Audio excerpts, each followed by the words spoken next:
Hello बच्चों, कैसे हैं आप सभी लोग। आप सभी लोगों की तरफ से बेटा यशवंत सर को नमस्कार।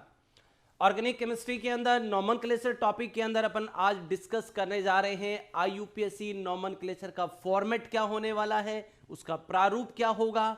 दूसरा, आईयूपीएससी नॉमेनक्लेचर से रिलेटेड जितने भी रूल्स हैं वो हम डिस्कस करेंगे। इसके अलावा आपको एक टेबल भी मिलेगी जो आपको घर पे जाकर के याद भी करनी होगी। ठीक है बेटा, स्टार्ट करते हैं। आज का लक्ष्य क्या है?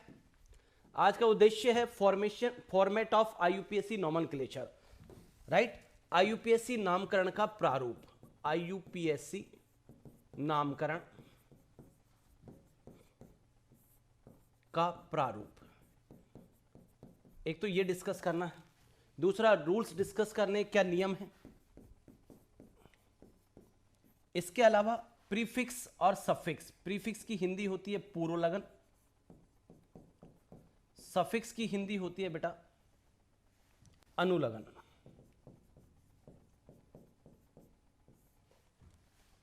किसी वर्ड के पहले जो, किसी भी वर्ड से पहले जो काम में ले रहे हैं उसको बोलते हैं पूर्व लगन, और वर्ड के बाद में कोई काम में ले रहे हैं तो उसे बोलते हैं अनुलगन। जैसे प्रीफिक्स और सफिक्स। प्रीफिक्स किसी भी वर्ड से पहले यूज होता है, सफिक्स वर्ड के बाद में यूज होता है। क्या होते हैं प्रीफिक्स सफिक्स सब समझा दूंगा, टेंशन मत लो। नेक्स्ट कुछ एग्जाम्पल हम लोग डिस्कस करेंगे। स्टार्ट करते हैं। आईयूपीएससी नॉमेनक्लेचर का बेटा फॉर्मेट क्या है, आराम से देखो। सबसे पहले आईयूपीएससी नॉमेनक्लेचर का फॉर्मेट मैं लिखने जा रहा हूं। सबसे पहले हम लोग लिखेंगे प्रीफिक्स को, उसके बाद हम लोग लिखते हैं वर्ड रूट, उसके बाद हम लिखते हैं बेटा प्राइमरी सफिक्स, उसके बाद हम लोग यूज में लेते हैं सेकेंडरी सफिक्स। अब ध्यान से देखना बेटा, ये प्रीफिक्स क्या होते हैं, वर्ड रूट क्या होता है, प्राइमरी सफिक्स क्या होता है, सेकेंडरी सफिक्स क्या होता है। सफिक्स की हिंदी क्या है आपको पता ही है, अनुलगन, बता रखी है मैंने। प्राइमरी सफिक्स का मतलब प्राथमिक अनुलगन, सेकेंडरी सफिक्स का मतलब द्वितीयक अनुलगन। वर्ड रूट की हिंदी होती है मूल शब्द, और प्रीफिक्स की हिंदी होती है पूर्व लगन। अब मेरी बात ध्यान से सुनो। आप जब आईयूपीएससी नामकरण करते हैं तो 10th 11th क्लास में भी आपने पढ़ा होगा, तो उसका पहला नियम क्या है। आईयूपीएससी का पहला नियम है कि कार्बन की सबसे लंबी श्रृंखला का चयन किया जाए, जिसके अंदर ये कोशिश की जाए कि मुख्य क्रियात्मक समूह का कार्बन शामिल हो जाए, डबल बॉन्ड है तो वो शामिल हो जाए, ट्रिपल बॉन्ड है तो वो शामिल हो जाए, ऐसी कोशिश की जाती है, राइट। और उस सिलेक्टेड चेन को क्या बोला जाता है, पैतृक कार्बन श्रृंखला या पीसीसी बोला जाता है, राइट। तो वो जो आपकी पीसीसी होती है, पेरेंट कार्बन चेन जो होती है, मुख्य कार्बन श्रृंखला जो होती है, उसके अंदर जितने भी कार्बन होते हैं उनके लिए बेटा वर्ड रूट काम में लिया जाता है। वर्ड रूट किसके काम में आता है बेटा, बताओ। वर्ड रूट किसको रिप्रेजेंट करता है? वर्ड रूट रिप्रेजेंट करता है total number of carbon in PCC. PCC के अंदर कितने कार्बन हैं, पूरे यौगिक में कितने कार्बन है उससे मतलब नहीं मुझे, पीसीसी के अंदर टोटल कितने कार्बन हैं उनको रिप्रेजेंट करने के लिए अपन वर्ड रूट काम में लेते हैं। जैसे आपकी पीसीसी मान लो 1 कार्बन है तो मैथ, 2 कार्बन है एथ, 3 कार्बन है ब्यूट, 4 कार्बन है, नहीं 1 कार्बन है मैथ, 2 है एथ, 3 प्रॉप, 4 ब्यूट, 5 पेंट, 6 हेक्स, ऐसे काम में लेते हैं ना आप लोग। तो पीसीसी में जितने कार्बन हैं उसके अकॉर्डिंग वर्ड रूट लिखा जाता है, और वर्ड रूट से पहले जो शब्द काम में लिया जाता है उसे बोलते हैं प्रीफिक्स। क्या बोलते हैं? प्रीफिक्स। और वर्ड रूट के बाद में जो काम में लिया जाता है उसको बोलते हैं प्राइमरी सफिक्स। क्या बोलते हैं? Primary suffix. अब मान लो आपकी पीसीसी में 4 कार्बन हैं तो आपका वर्ड रूट तो क्या हो गया? ब्यूट हो गया। आपकी पीसीसी में 4 कार्बन तो वर्ड रूट तो ब्यूट हो गया। और आपकी पीसीसी के अंदर जो 4 कार्बन हैं उनके बीच में मान लो कि सारे बॉन्ड सिंगल हैं, ऐसा भी हो सकता है कोई एक बॉन्ड डबल हो, ऐसा भी हो सकता है कोई एक बॉन्ड ट्रिपल हो, तो उसके रेस्पेक्ट में प्राइमरी सफिक्स काम में लिया जाए। अगर आपकी पीसीसी के, अगर आपकी जो पीसीसी है उसमें कार्बन कार्बन के बीच में बेटा, कार्बन कार्बन के बीच में सिंगल बॉन्ड प्रेजेंट है तो आप एन काम में लेंगे। कार्बन कार्बन के बिटवीन डबल बॉन्ड प्रेजेंट है, कार्बन कार्बन के बिटवीन सिंगल बॉन्ड प्रेजेंट है तो क्या काम में लेंगे आप लोग? तो आप लोग काम में लेंगे एन। कार्बन कार्बन के बीच में डबल बॉन्ड है तो आप क्या काम में लेंगे? इन। कार्बन कार्बन के बीच में ट्रिपल बॉन्ड है तो आप क्या काम में लेंगे? आइन। तो एन इन आइन आपके क्या हो गए? प्राइमरी सफिक्स हो गए। ठीक, वर्ड रूट के बाद में किसको काम में लेना है? Primary suffix. प्राइमरी सफिक्स हमें यह बताएगा कि जो हमारी पीसीसी है, जो पेरेंट कार्बन चेन है, वो सैचुरेटेड है कि अनसैचुरेटेड है, संतृप्त है कि असंतृप्त है। अगर उसमें सारे बॉन्ड सिंगल हैं तो वो संतृप्त है, एक भी डबल या ट्रिपल आ गया तो वो असंतृप्त है। सिंगल है तो आपको एन काम में लेना है, डबल है तो इन काम में लेना है, ट्रिपल है तो आइन काम में लेना है। ऐसे ही बेटा वर्ड रूट से पहले क्या यूज में लेते हैं हम लोग? प्रीफिक्स काम में लेते हैं। अब प्रीफिक्स कैसे काम करेगा? देखो प्रीफिक्स कौन होते हैं, ध्यान से देखना। प्रीफिक्स जो होते हैं बेटा ये वर्ड रूट से पहले काम में लिए जाते हैं। ठीक, जब आप पीसीसी का सिलेक्शन करते हैं, जब आप पेरेंट कार्बन चेन का सिलेक्शन करते हैं, मान लो किसी यौगिक के अंदर जब आपने पीसीसी का सिलेक्शन किया तो कुछ समूह ऐसे रह गए जो उस पीसीसी में शामिल नहीं हो पाए, दुर्भाग्यवश वो उसमें शामिल नहीं हो पाए। हम तो कोशिश करते हैं कि सब शामिल हो जाएं, लेकिन मान लो कुछ ऐसा हुआ कि दुर्भाग्यवश कुछ सदस्य पीसीसी का पार्ट नहीं बन पाए, तो उन सदस्यों को हम क्या बोलते हैं? प्रतिस्थापी बोलते हैं या पार्श्व श्रृंखला बोलते हैं, और उनके लिए प्रीफिक्स का यूज किया जाता है। प्रीफिक्स किन के लिए लगता है? जो पीसीसी का पार्ट नहीं होते। तो बेटा प्रीफिक्स किसके लिए लगेगा? जो सब्स्टिट्यूएंट होंगे, सब्स्टिट्यूएंट होंगे, है ना, जो प्रतिस्थापी होंगे, जो पीसीसी का पार्ट नहीं हो। अब सर ये पीसीसी का पार्ट कौन नहीं होता? जैसे मैं आपसे कहूं क्या fluorine, chlorine, bromine, iodine, NO2, NO, क्या ये पीसीसी का पार्ट कभी हो सकते हैं क्या? अरे पीसीसी पेरेंट कार्बन चेन, इनमें तो कार्बन ही नहीं है, तो ये पीसीसी का पार्ट कभी हो ही नहीं सकते, पीसीसी से बाहर ही रहेंगे। इनके लिए प्रीफिक्स लगाया जाएगा। किसके लिए कौन सा प्रीफिक्स लगाना ये आगे चल के मैं बता दूंगा, आपको टेंशन लेने की जरूरत नहीं है, लेकिन प्रीफिक्स लगाना किसके लिए ये पता होना चाहिए। साथ में और किसके लिए लगाया जाएगा? एक पॉइंट तो ये हो गया। दूसरा पॉइंट किसके लिए लगेगा प्रीफिक्स? जो हाइड्रोकार्बन ग्रुप है, आपको हाइड्रोकार्बन ग्रुप लास्ट लेक्चर में पढ़ाए थे। हाइड्रोकार्बन ग्रुप हमने आपको बताया था, हाइड्रोकार्बन ग्रुप जो होते हैं वो कहां देखने को मिलते हैं? पीसीसी के बाहर। तो पीसीसी के बाहर वाला जो पार्ट होता है वो कोई प्रतिस्थापी हो सकता है, like fluorine, chlorine, bromine, iodine, NO2, NO, और कोई भी हो सकता है। ऐसे ही पीसीसी के बाहर कोई कार्बन वाला पार्ट हो सकता है जो उसका हिस्सा नहीं बन पाया हो किसी भी कारण से, तो उसको क्या बोलते हैं हम? Hydrocarbon group. वो भी यहीं आएंगे। इसके अलावा तीसरा कौन आता है? Junior functional group. Junior functional group, junior क्रियात्मक समूह जो होता है वो भी यहीं आता है। अब सर ये क्या होता है? ध्यान से समझो। मान लो किसी यौगिक का आपको आईयूपीएसी नामकरण करना है, उसमें दो क्रियात्मक समूह हैं और दोनों अलग अलग है। किसी यौगिक में मान लो दो क्रियात्मक समूह दोनों अलग अलग हैं, तो एक सीनियर होगा एक जूनियर होगा, सीधी सी बात है, राइट। जो सीनियर होगा उसके लिए तो काम में लिया जाएगा सेकेंडरी सफिक्स, और जो जूनियर होगा उसके लिए यूज लिया जाएगा प्रीफिक्स। तो क्या सीखा मेरे बच्चों ने? मेरे बच्चों ने यह सीखा कि किसी यौगिक में दो भिन्न भिन्न क्रियात्मक समूह उपस्थित हैं, तो एक सीनियर होगा एक जूनियर होगा। सीनियर के लिए सेकेंडरी सफिक्स लगेगा, जूनियर के लिए प्रीफिक्स लगेगा। बात क्लियर? ठीक। मान लो सर किसी यौगिक में एक ही क्रियात्मक समूह हुआ, अकेला हुआ तो वही डॉन होगा, वही सीनियर होगा, अकेला है उसके लिए सेकेंडरी सफिक्स लगेगा।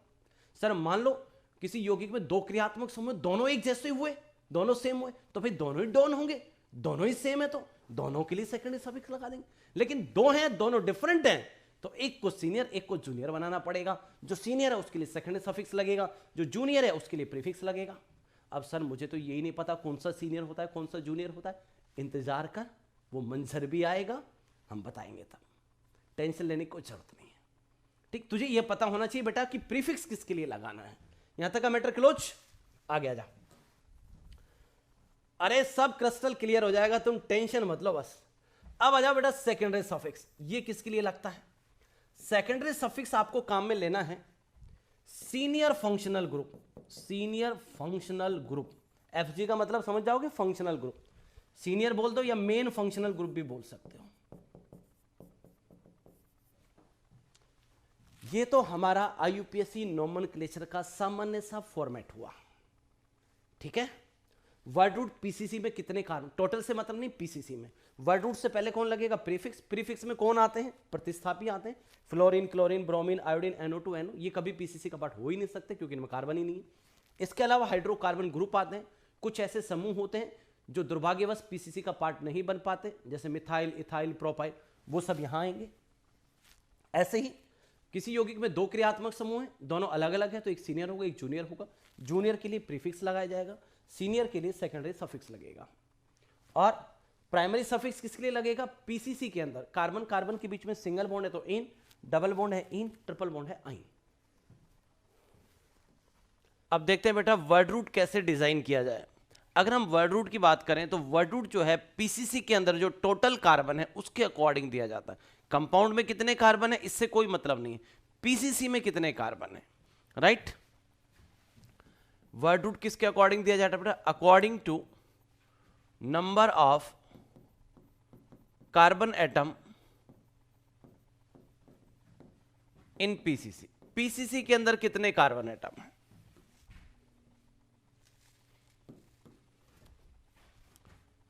इधर लिखता हूं बेटा मैं number of carbon atom, number of carbon atoms, और इधर लिख रहा हूं बेटा वर्ड रूट, ठीक है। कार्बन एटम 1 है तो आप वर्ड रूट यूज में लेंगे मैथ, 2 है तो बेटा आप यूज में लेंगे एथ, 3 पे प्रॉप, 4 पे ब्यूट, 5 पे पेंट, 6 पे हेक्स, 7 पे हेप्ट,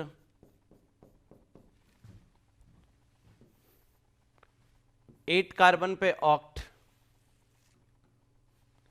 8 पे ऑक्ट,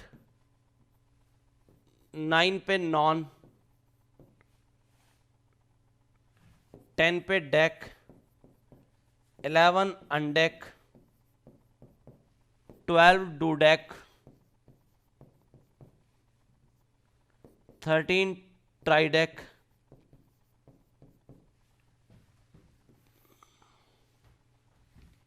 14 टेट्राडेक, 15 पेंटाडेक, 16 हेक्साडेक,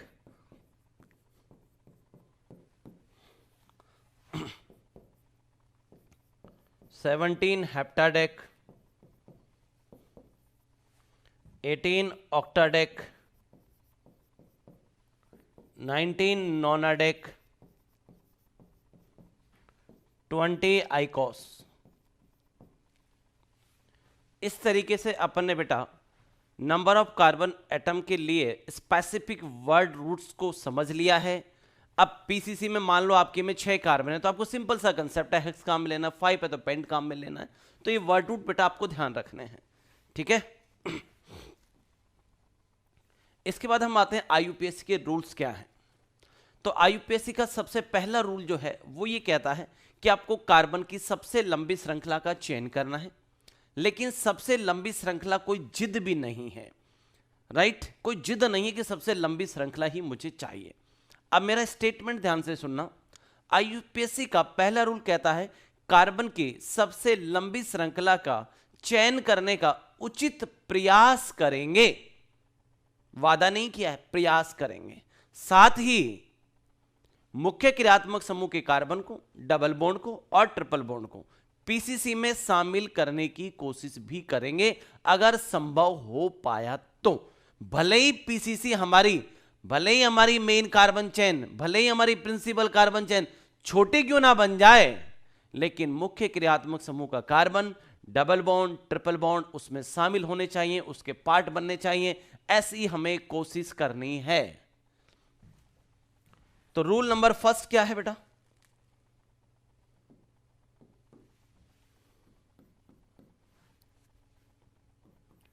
कार्बन की सबसे लंबी श्रृंखला के चयन, ये श्रृंखला है ना बेटा, कि श्रृंखला के चयन का उचित प्रयास करेंगे, श्रृंखला के चयन का उचित प्रयास करेंगे, साथ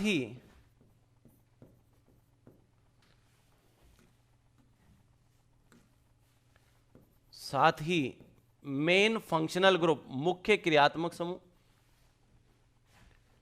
comma double bond, comma triple bond आदि को शामिल करने की कोशिश भी करेंगे, कोशिश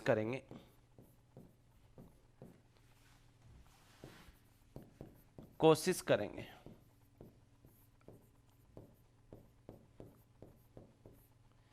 यदि संभव हुआ तो।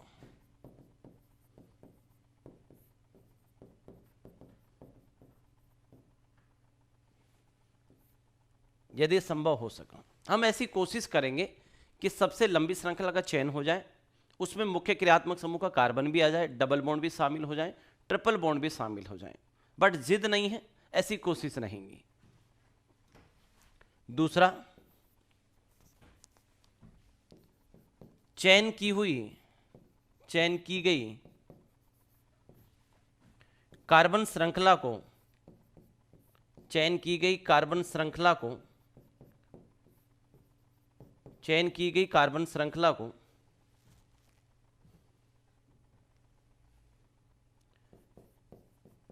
प्रिंसिपल कार्बन चेन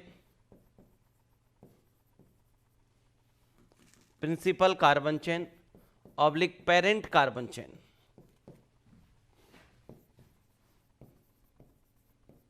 शॉर्टकट में लिखेंगे बेटा पीसीसी कहा जाता है।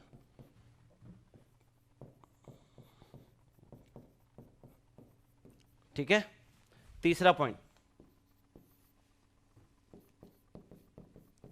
पीसीसी के चयन के पश्चात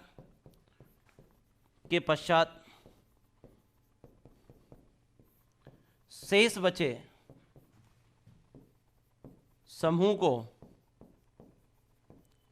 समूह या श्रृंखला को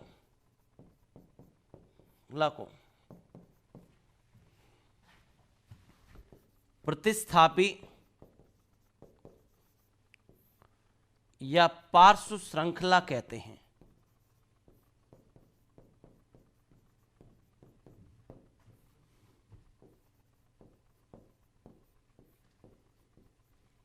मैंने क्या कहा, पीसीसी का चयन होने के पश्चात जो समूह पीसीसी का पार्ट नहीं बन पाया वो प्रतिस्थापी कहलाएगा, या कार्बन का कोई पार्ट था जैसे मिथाइल, इथाइल, प्रोपाइल, कुछ ऐसा सेक्शन था जो पीसीसी में इन्वॉल्व नहीं हो पाया, कारण कुछ भी रहा हो, वो क्या कहलाएगा, पार्श्व श्रृंखला। तो कहने का मतलब सीधी सी बात यह है, पीसीसी का चयन करने के पश्चात जो शेष समूह बच जाएंगे, जो दुर्भाग्यवश पीसीसी का पार्ट नहीं बन पाए, उन्हें हम क्या कहने वाले हैं, प्रतिस्थापी या पार्श्व श्रृंखला कहने वाले हैं।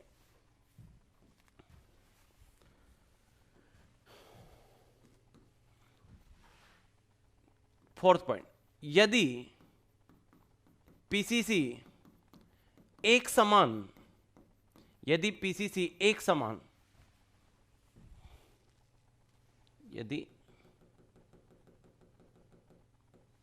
यदि दो पीसीसी, अरे भैया क्या दब गया,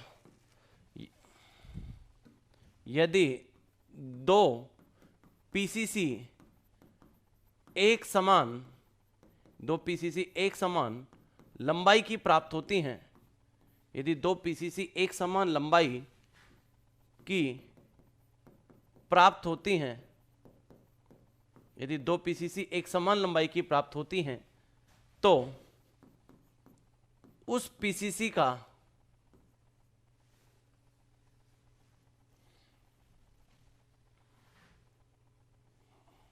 यहां पे चेन लिख देता हूं, है ना, ज्यादा बेटर रहेगा।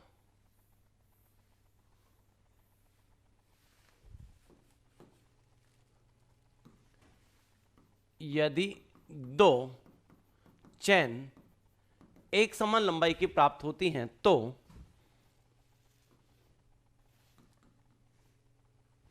एक समान लंबाई की, अबे ये बोर्ड ही साथ नहीं दे रहा यार, हद करती बोर्ड ने। क्या दिक्कत है इस बोर्ड को, बोर्ड के साथ भी पता नहीं क्या प्रॉब्लम।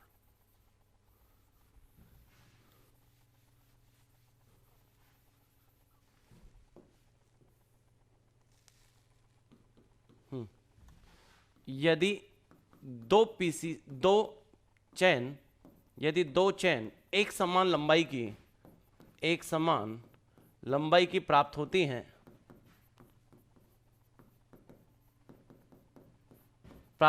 हैं तो उस चेन का सिलेक्शन किया जाएगा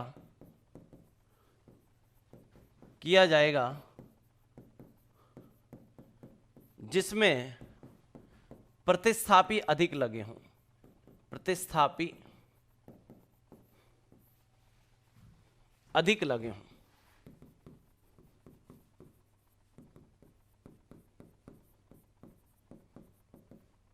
ध्यान से देखो बेटा, क्या कहना चाहता हूं, बहुत सिंपल सा कंसेप्ट है।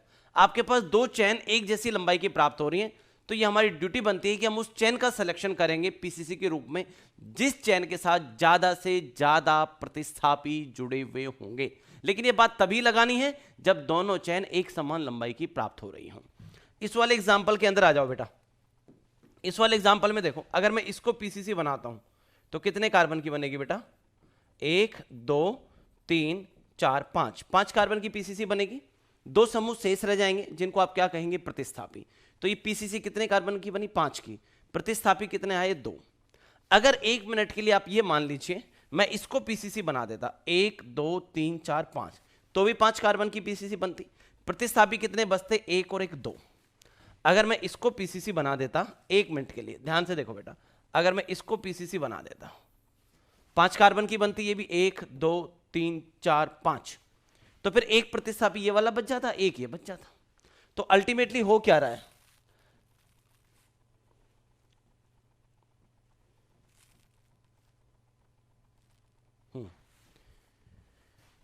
तो यही हमारी पीसीसी फाइनल कर ली जाए। चाहे इस पीसीसी को लेंगे तो भी 2 प्रतिस्थापी आएंगे, इस पीसीसी को लेके देखेंगे तो भी 2 ही प्रतिस्थापी आएंगे। तो ठीक है, दोनों एक जैसी चेन है, कोई दिक्कत ही नहीं है। यहां पे आओ, यहां पे कोई दिक्कत नहीं थी। अरे बात समझेगे नहीं, इस चेन का सिलेक्शन करोगे तो 2 प्रतिस्थापी आएंगे, इस चेन का सिलेक्शन करोगे तो भी 2 ही बचेंगे बाद में, तो कोई दिक्कत नहीं, किसी का भी कर लो।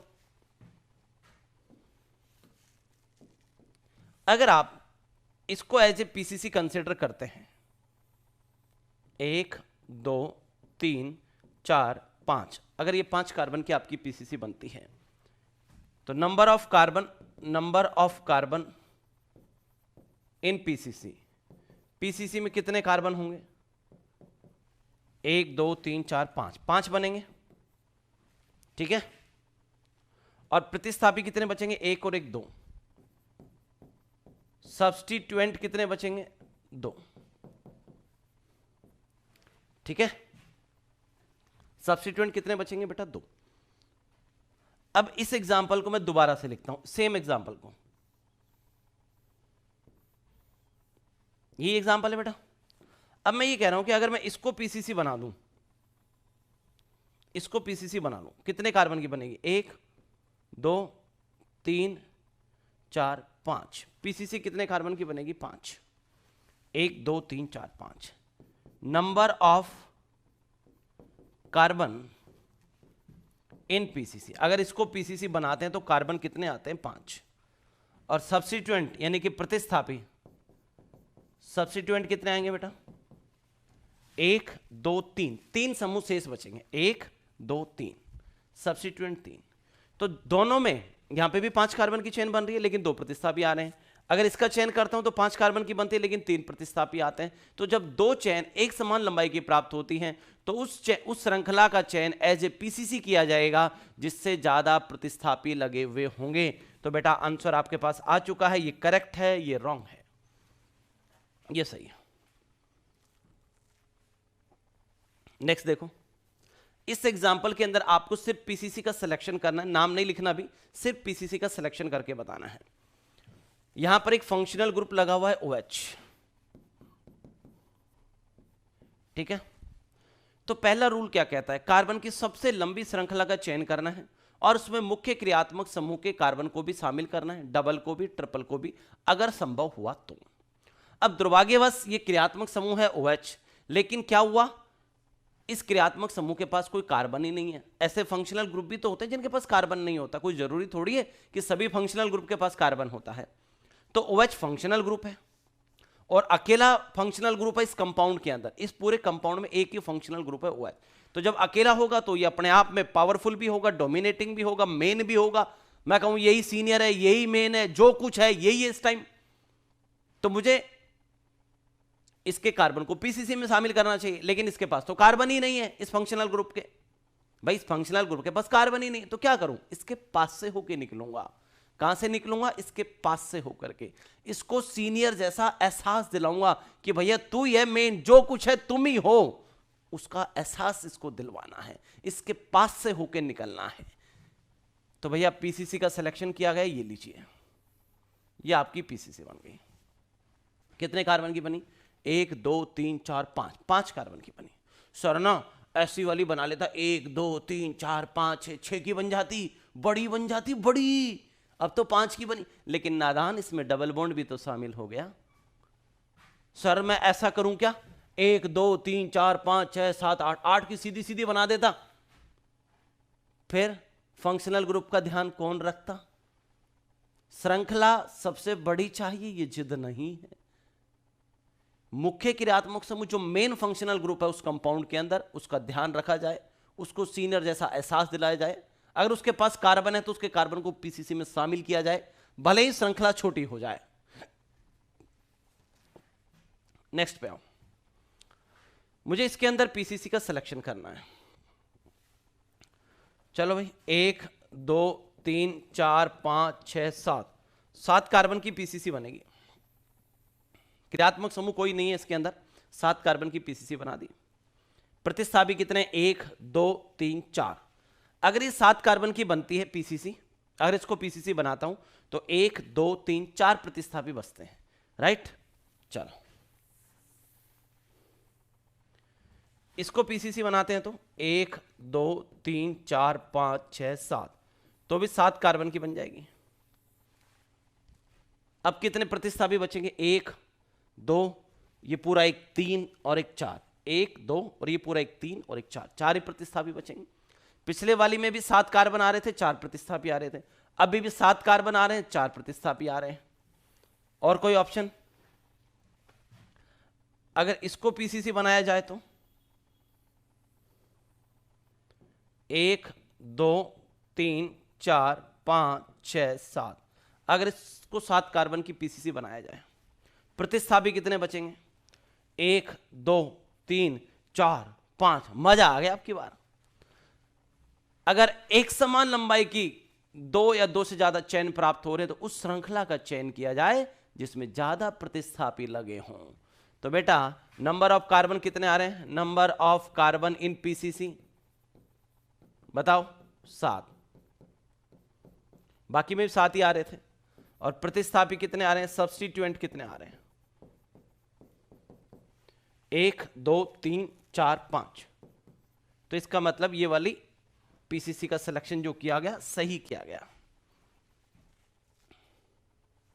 नेक्स्ट एग्जांपल देखो, इसके अंदर भी आपको बेटा पीसीसी का सिलेक्शन करना है। कैसे करोगे, 2 डबल बॉन्ड शामिल है, क्रियात्मक समूह तो है नहीं, 2 डबल बॉन्ड है, तो मेरी ड्यूटी बनती है कि दोनों डबल बॉन्ड पीसीसी का पार्ट बने। ये मेरी पीसीसी बन गई। सर ना 1 2 3 4 5 ही कार्बन की बनाई आपने, हाँ ऐसे कर लेते, 1 2 3 4 5 6 7, 7 की बड़ी सारी बन जाती, आपने तो 5 की बनाई, छोटी बना दी। साहब आपने आईयूपीएससी के रूल का पालन नहीं किया। मैंने तो पालन किया है बेटा, तुम गलत सोच रहे हो, मैंने पालन किया है। आईयूपीएससी का जो पहला रूल है सबसे बड़ी श्रृंखला का चयन करना, वो कंडीशनों के साथ है। समझ में आ रही बात? मैं उन कंडीशन का पालन कर रहा हूं।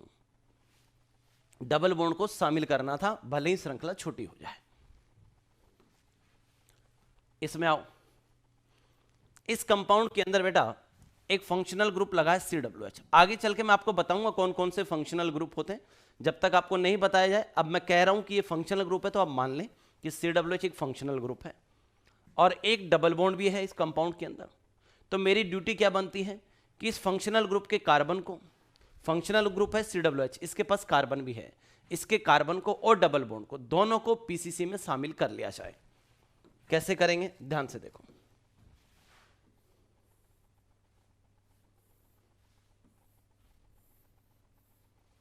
ये आपकी PCC बन गई।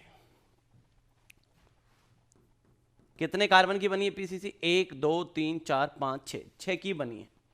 दिल तो कर रहा है इसको बना लो साहब, 1 2 3 4 5 6 7 8 की बन जाती साहब। आपने तो 6 की बनाई है, गलत कर रहे हो। सही कर रहा हूं।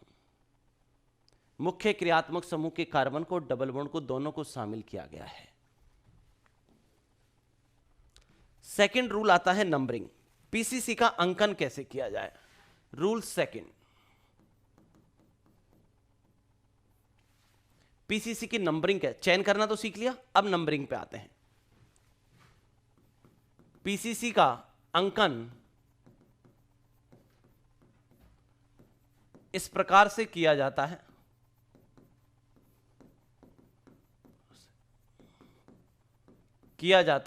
PCC का अंकन इस प्रकार से किया जाता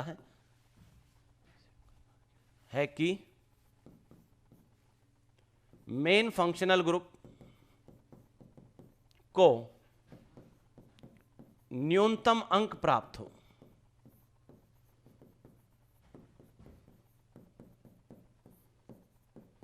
मेन फंक्शनल ग्रुप को न्यूनतम अंक प्राप्त हो।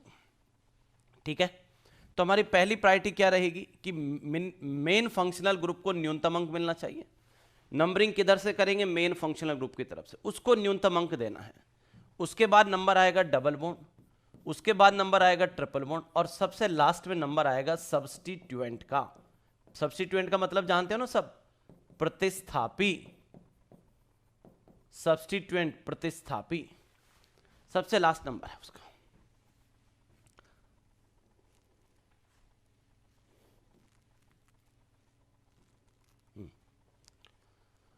ठीक है बेटा, नंबरिंग करते हैं। आओ पहले PCC का सिलेक्शन करो। आपकी ये PCC बनी, ठीक। मेन फंक्शनल ग्रुप को न्यूनतम अंक देना है। मेन फंक्शनल ग्रुप नहीं है तो निर्णय डबल बॉन्ड लेगा, डबल बॉन्ड नहीं है तो निर्णय ट्रिपल बॉन्ड लेगा, ट्रिपल बॉन्ड भी नहीं है तो नंबरिंग प्रतिस्थापी के अनुसार कर दी जाएगी। अब डबल बॉन्ड को ट्रिपल बॉन्ड से ज्यादा प्रायोरिटी है, ये बात बिल्कुल सही है, लेकिन बहुत सारी कंडीशंस लगी हुई हैं इसमें भी। अब ध्यान से मेरी बातों को सुनने की कोशिश करना बेटा, ध्यान से। हाँ, अब मेरी बात ध्यान से। यदि डबल बॉन्ड और ट्रिपल बॉन्ड दोनों को एक समान अंक प्राप्त होता है और वहां पे कोई प्रतिस्थापी नहीं है, यदि डबल बॉन्ड और ट्रिपल बॉन्ड दोनों को एक समान अंक प्राप्त होता है और वहां कोई प्रतिस्थापी नहीं है, तो ऐसी स्थिति में डबल बॉन्ड को ट्रिपल बॉन्ड से ज्यादा प्राथमिकता दी जाए। क्लियर? दूसरा पॉइंट, यदि डबल बॉन्ड और ट्रिपल बॉन्ड दोनों को एक समान अंक प्राप्त होता है और वहां पर प्रतिस्थापी भी उपस्थित है, तो निर्णय प्रतिस्थापी के अनुसार लिया जाएगा, न कि डबल बॉन्ड और ट्रिपल बॉन्ड के अनुसार लिया जाएगा। ठीक। तीसरा पॉइंट, यदि डबल बॉन्ड और ट्रिपल बॉन्ड दोनों को भिन्न भिन्न अंक प्राप्त होता है, यदि डबल बॉन्ड और ट्रिपल बॉन्ड दोनों को भिन्न भिन्न अंक प्राप्त होता है, तो ऐसी स्थिति में पहले आओ पहले पाओ स्कीम का पालन किया जाए। पहले आओ पहले पाओ स्कीम क्या है? जो पहले आ रहा है उसकी नंबरिंग पहले होगी, जो बाद में आ रहा है उसकी नंबरिंग बाद में होगी। 3 रूल क्लियर रहने चाहिए आपके मन। डबल बॉन्ड को ट्रिपल बॉन्ड से प्राथमिकता है, लेकिन कंडीशंस लगी हुई हैं। क्लियर? तो एक बार इन कंडीशंस को आप देख लेना। सूचना जनहित में जारी कर दी गई है। क्या जारी की है? यदि डबल एवं ट्रिपल दोनों एक समान अंक प्राप्त होता है एवं प्रतिस्थापी अनुपस्थित है, तो डबल को प्राथमिकता दी जाती है। यदि डबल एवं ट्रिपल दोनों को एक समान अंक प्राप्त होता है एवं प्रतिस्थापी उपस्थित है तो अंकन प्रतिस्थापी के अनुसार होगा। तीसरा पॉइंट, यदि डबल एवं ट्रिपल दोनों को भिन्न भिन्न अंक प्राप्त होता है तो पहले आओ पहले पाओ स्कीम का पालन करेंगे। ठीक है, आ जाओ। अब तो नंबरिंग करें। पीसीसी का चयन कर लिया, अब इसकी नंबरिंग करते हैं। यहां से चलेंगे डबल को 1 मिलेगा, यहां से चलेंगे तो डबल को 2 मिलेगा। डबल को मिनिमम मिलना चाहिए। इसमें पीसीसी बनाओ। पीसीसी का चयन कर लिया, ये 5 कार्बन की पीसीसी बन गई। सबसे बड़ी चेन यही है इसके अंदर। यहां से चलता हूं तो प्रतिस्थापी को 2 मिलेगा, एक तो ये मिलेगा। यहां से चलूंगा तो प्रतिस्थापी को 2 और 3, 1 2 3, 2 पे प्रतिस्थापी आएगा और 3 पे प्रतिस्थापी आएगा। इधर से चलूंगा तो 1 2 3 4, 3 और 4 पे प्रतिस्थापी आएगा। तो फिर किधर से चलना चाहिए? उधर से चलना चाहिए जहां से प्रतिस्थापी को न्यूनतम अंक प्राप्त हो रहा हो। भैया इस कंपाउंड के अंदर क्रियात्मक समूह नहीं है, इसमें डबल बॉन्ड भी नहीं है, इसमें ट्रिपल बॉन्ड भी नहीं है। जब क्रियात्मक समूह नहीं होता, डबल नहीं होता, ट्रिपल नहीं होता, तो निर्णय किसके अनुसार होता है? प्रतिस्थापी के अनुसार। तो यहां से प्रतिस्थापी को 2 और 3 मिलेगा। इधर से जाओगे तो 1 2 3 4, 3 और 4 मिलता। तो ज्यादा बेटर होगा कि मिनिमम अंक मिले प्रतिस्थापी को। प्रतिस्थापी को मिनिमम अंक इधर से मिल रहा है, तो वो ठीक है।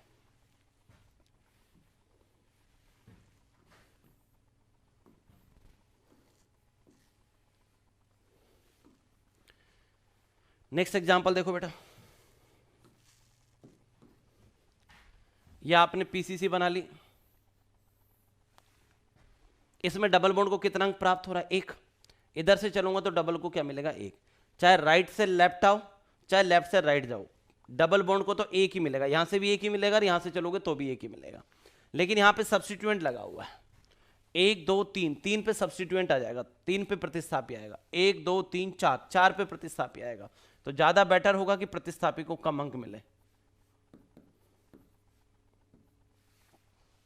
ठीक, अब इसमें आ जाओ। पहले पीसीसी का चयन किया, डबल ट्रिपल दोनों को शामिल किया। चलो अब नंबरिंग की बात करते हैं। इधर से चलते हैं तो डबल को 1 मिलता है, इधर से चलते हैं तो ट्रिपल को 1 मिलता है। इधर से डबल को 1 मिलता है, इधर से ट्रिपल को 1 मिलता है। यानी कि डबल और ट्रिपल दोनों को एक समान अंक प्राप्त हो रहा है। तो ऐसी स्थिति में ये देख लेना वहां प्रतिस्थापी हैं कि नहीं। यहां पर प्रतिस्थापी भी उपस्थित हैं।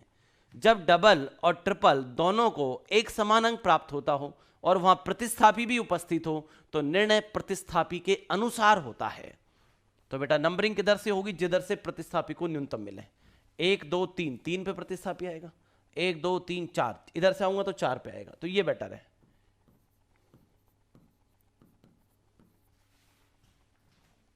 ठीक है, इधर आओ। नेक्स्ट एग्जांपल देखो बेटा। इसमें पीसीसी का सिलेक्शन कर दिया।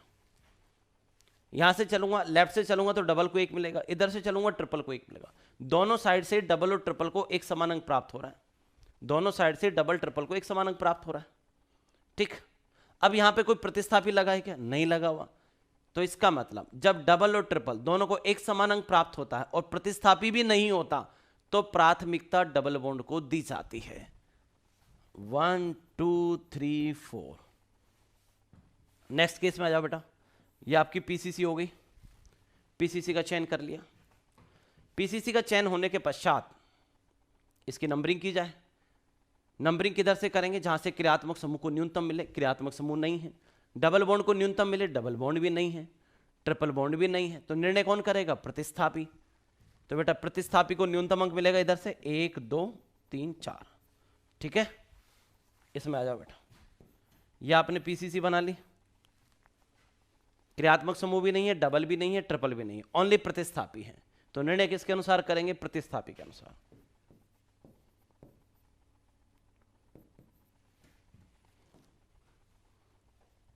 नेक्स्ट देखो, यह आपने पीसीसी बना दी। इधर से चलता हूं तो डबल को 1 मिलता है, इधर से चलता हूं तो ट्रिपल को कितना मिलेगा? 1 2, 2 मिलेगा। इधर से चलूंगा तो डबल को क्या मिलेगा? 1। इधर से चलूंगा तो ट्रिपल को क्या मिलेगा? 2। और हमने आपको क्या बताया? जब डबल और ट्रिपल दोनों को एक समान अंक प्राप्त होता हो, सॉरी, यहां से डबल को कितना मिल रहा है 1, यहां से ट्रिपल को कितना मिल रहा है 2। जब डबल और ट्रिपल दोनों को भिन्न भिन्न अंक प्राप्त होता हो तो पहले आओ पहले पाओ स्कीम का पालन करें। अरे सारे रूल के एग्जाम्पल करा दिए मैंने, मैं जितने भी रूल्स बता रहा हूं उनके एग्जाम्पल भी दे रहा हूं बेटा, विद एविडेंस है अपने पास। ठीक, इधर से डबल को 1 मिल रहा है, इधर से बेटा ट्रिपल को 2 मिल रहा है, डबल और ट्रिपल को भिन्न भिन्न अंक प्राप्त हो रहा है, तो पहले आओ पहले पाओ स्कीम का पालन करो। 1 2 3 4 5, इसमें आ जाओ बेटा। ये 5 कार्बन की पीसीसी बन गई। क्रियात्मक समूह इसमें नहीं है, डबल भी नहीं है, ट्रिपल भी नहीं है। निर्णय कौन करेगा? प्रतिस्थापी। अब इधर से चलूंगा तो 1 2 3 4, प्रतिस्थापी को मिलेगा 1 2 3 4, 2 और 4। इधर से चलूंगा तो 1 2 3 4, 2 और 4 पे प्रतिस्थापी आएगा। ठीक है, दोनों साइड से सेम नंबरिंग हो रही है। 1 2, अच्छा खास बात पता है क्या है? प्रतिस्थापी भी एक जैसे हैं भाई। प्रतिस्थापी कितने पैर है? 2 और 4 पैर, और दोनों प्रतिस्थापी एक जैसे हैं। इधर से चलता तो 1 2 3 4 5, 2 और 4 पे आते और प्रतिस्थापी भी सेम थे। तो ठीक है, दोनों साइड से एक जैसी स्थिति बनी हुई है, किधर से भी नंबरिंग करा लो। इसमें आओ बेटा, ये आपकी पीसीसी बनेगी। अब नंबरिंग की बात करते हैं। क्रियात्मक समूह इसमें है नहीं, डबल इसमें है नहीं, ट्रिपल इसमें है नहीं। निर्णय किसको लेना है? प्रतिस्थापी को। तो बेटा 1 2 3, 3 पे प्रतिस्थापी आएगा। इधर से चलूंगा तो 1 2 3 4, 3 और 4 पे आएगा। इधर से चलूंगा तो 1 2 3 और 4, 3 और 4 पे आएगा। दोनों साइड से ही प्रतिस्थापी 3 और 4 पे आएगा, चाहे किधर से भी चल के देख लो, प्रतिस्थापी को 3 और 4 ही मिलेगा। लेकिन अब की बार खास बात क्या है? दोनों प्रतिस्थापी डिफरेंट हैं। दोनों प्रतिस्थापी अब की बार बेटा डिफरेंट हैं। ये वाला तो प्रतिस्थापी क्या है? इस प्रतिस्थापी का नाम बोलो बेटा। एक कार्बन वाला, एक कार्बन वाला तो मिथाइल होगा। स्वर्णो मिथाइल तो ये होता है, मैंने तो ये पढ़ा था, मिथाइल तो CH3 होता है। अब ये C कब से मिथाइल होने लग गया? भैया कार्बन की बाकी की संयुक्ताएं हाइड्रोजन से संतुष्ट होती हैं, ये बात बताने की जरूरत नहीं है, स्वतः मान लेनी चाहिए। ठीक है, ये 2 कार्बन का प्रतिस्थापी क्या है? इथाइल है। क्रियात्मक समूह है नहीं, डबल है नहीं, ट्रिपल है नहीं। निर्णय प्रतिस्थापी को करना है नंबरिंग के लिए, राइट। प्रतिस्थापी को कितना मिल रहा था बेटा? मैंने देखा तो 1 2 3 4, 3 और 4। इधर से चल रहा हूं तो 1 2 3 4, 3 और 4 मिल रहा है, लेकिन प्रतिस्थापी अलग अलग हैं। तो अपन क्या करेंगे? दोनों के नाम लिख के देखेंगे प्रतिस्थापियों के, और इनके अल्फाबेटिकल ऑर्डर की कंपैरिजन करेंगे। अल्फाबेट में M, और इधर तो M है, और इधर कौन है बेटा? E। M और E में से E अल्फाबेट में पहले आता है, तो इथाइल के अकॉर्डिंग नंबरिंग कर दी जाए। 1 2 3 4 5 6, अल्फाबेटिकल ऑर्डर का पालन किया गया। इधर आ जाओ, नेक्स्ट एग्जांपल। पीसीसी का चयन कर लिया, ये लो भैया सबसे लंबी श्रृंखला का। क्रियात्मक समूह है नहीं, डबल बॉन्ड है, तो डबल बॉन्ड को न्यूनतम अंक देंगे। 1 2 3 4, 4 मिलेगा।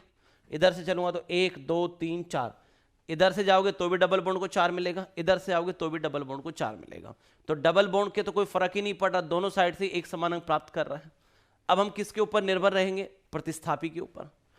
1 2 3 4, यहां प्रतिस्थापी को कितना मिलेगा? 4। डबल को भी 4 मिल रहा है, प्रतिस्थापी को भी 4 मिल रहा है। इधर से आऊंगा तो 1 2 3 4, डबल को तो 4 मिलेगा, लेकिन प्रतिस्थापी को कितना मिलेगा? फिर 5। तो वो बेटर नहीं है, ये बेटर रहेगा। 1 2 3 4 5 6 7 8। भैया इधर से डबल को 4 मिल रहा है, प्रतिस्थापी को भी 4 मिल रहा है, ये ज्यादा बेटर है। अब इसमें आ जाओ बेटा, पीसीसी का सिलेक्शन करो। तो ये आपकी पीसीसी बन जाएगी 4 कार्बन की, ये आपकी पीसीसी बन गई 4 कार्बन की। ठीक है, डबल बॉन्ड को क्या देंगे आप? न्यूनतम अंक प्रदान करेंगे। 1 2 3 4। ठीक है, इसमें आ जाओ, पीसीसी बनाओ। 1 2 3 4 5, 5 कार्बन की ये पीसीसी बन गई आपकी, 5 कार्बन की। ठीक है, 1 2 3 4 5, और प्रतिस्थापी कितने आए? 2।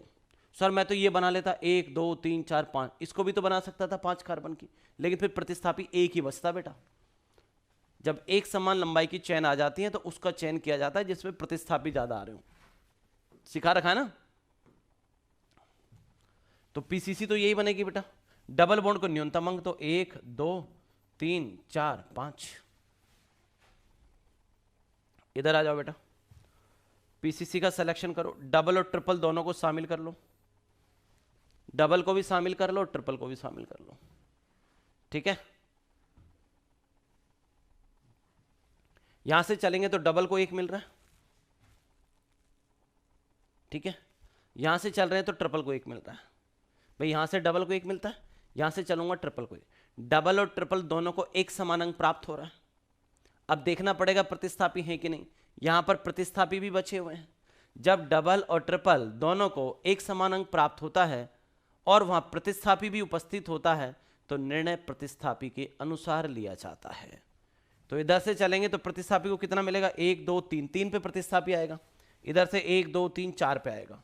तो ये वाला बेटर है, 1 2 3 4 5 6। तो प्रतिस्थापी कितने पे आ जाएगा, 1 2 3 पे आ जाएगा। इस वाले में आओ, ये पीसीसी बनेगी डबल और ट्रिपल को शामिल करते हुए। यहां से नंबरिंग करते हैं तो डबल को क्या मिलेगा, यहां से डबल को 2 मिलेगा, इधर से आएंगे तो ट्रिपल को 1 मिलेगा। डबल और ट्रिपल दोनों को जब भिन्न भिन्न अंक प्राप्त होता है तो पहले आओ पहले पाओ स्कीम का पालन करें। तो पहले कौन आ रहा है, ट्रिपल, 1 2 3 4 5 6, 1 2 ये 3 है और ये 4 है बेटा ना, 4 5 6। ठीक है,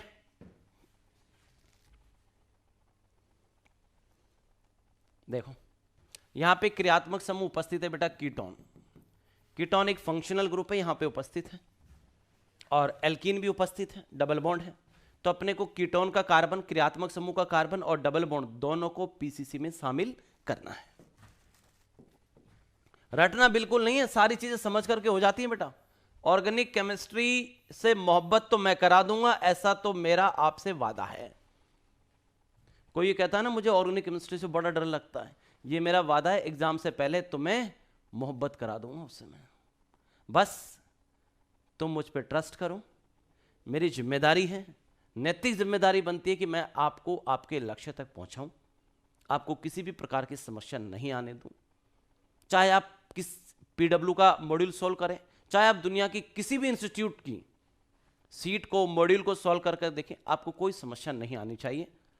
क्लास को आप अच्छे से देखें, ऐसा मेरा वादा है, आपको कोई समस्या नहीं आएगी। ठीक,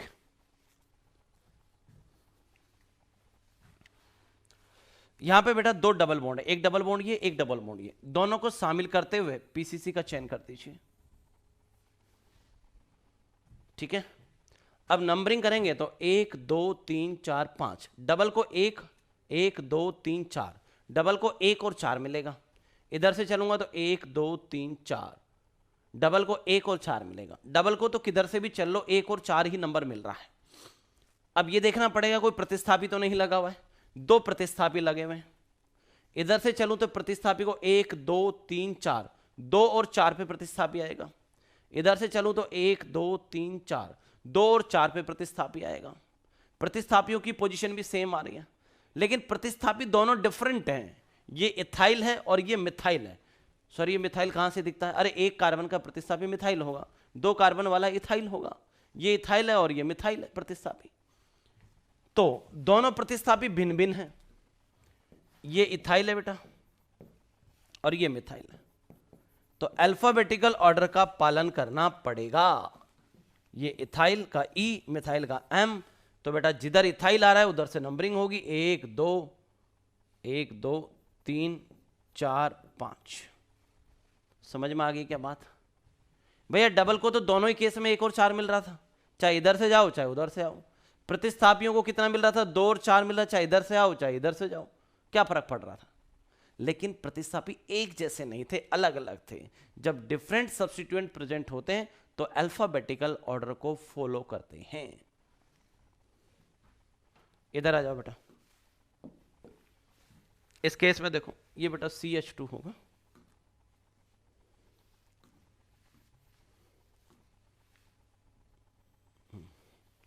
पीसीसी का चयन करो। क्रियात्मक समूह दिया हुआ है कीटोन, इसके कार्बन को तो शामिल करना ही करना है, और ये पीसीसी बना दें। ये आपकी पीसीसी होगी मेन चेन। नंबरिंग कराओ, किधर से करोगे?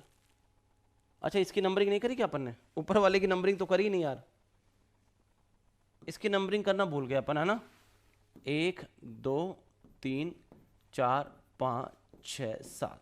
उधर से चलेंगे जहां से क्रियात्मक समूह को न्यूनतम अंक मिलता, इधर से चलेंगे तो 1 2 3 पे क्रियात्मक समूह आएगा, इधर से चलेंगे तो 1 2 3 4 5 पे क्रियात्मक समूह आएगा। जब क्रियात्मक समूह उपस्थित होता है, मेन फंक्शनल ग्रुप उपस्थित होता है, तो नंबरिंग उधर से की जाती है जिधर से मेन फंक्शनल ग्रुप को मिनिमम नंबर मिलता है। तो बेटा 1 2 3, ये हो गया 3, ये हो गया 4, ये हो गया 5, ये हो गया 6, ये हो गया 7। 1 2 3 4 5 6 7। ठीक है, नेक्स्ट इसके अंदर बेटा पीसीसी का सिलेक्शन करो। ये आपकी पीसीसी हो गई। यहां पे फंक्शनल ग्रुप उपस्थित है कौन? OH। OH फंक्शनल ग्रुप है, तो कोशिश रहनी चाहिए कि क्रियात्मक समूह को न्यूनतम अंक प्राप्त हो। 1 2, इधर से फंक्शनल ग्रुप को 2 नंबर मिलेगा। 1 2 3 4, इधर से आऊंगा तो फंक्शनल ग्रुप को 4 मिलेगा। नंबरिंग उधर से करेंगे जहां से फंक्शनल ग्रुप को न्यूनतम अंक प्राप्त हो रहा हो। तो 1 2 3 4 5। ठीक है, नेक्स्ट देखो, इसमें क्रियात्मक समूह लगा हुआ है बेटा एल्डिहाइड। मैं इसको थोड़ा ठीक कर देता हूं।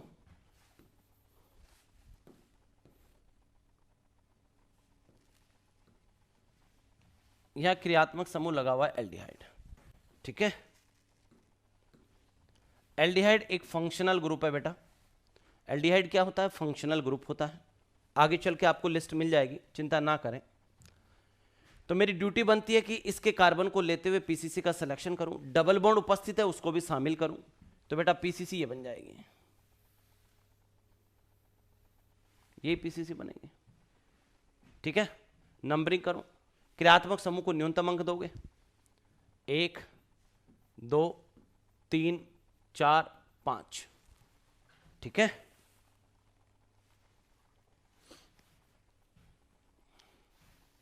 अगला केस देखो बेटा।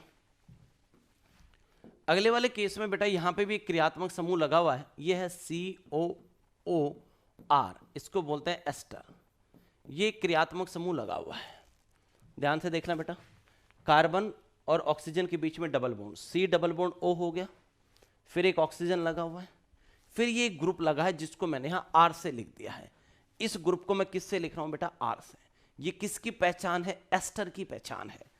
ठीक है, तो क्रियात्मक समूह कौन है इसके अंदर? एस्टर है। और क्रियात्मक समूह का कार्बन कौन सा है? ये वाला। तो क्रियात्मक समूह के कार्बन को लेते हुए सबसे बड़ी श्रृंखला का चयन कर दीजिए। ये चयन कर दिया क्रियात्मक समूह के कार्बन को शामिल करते हुए।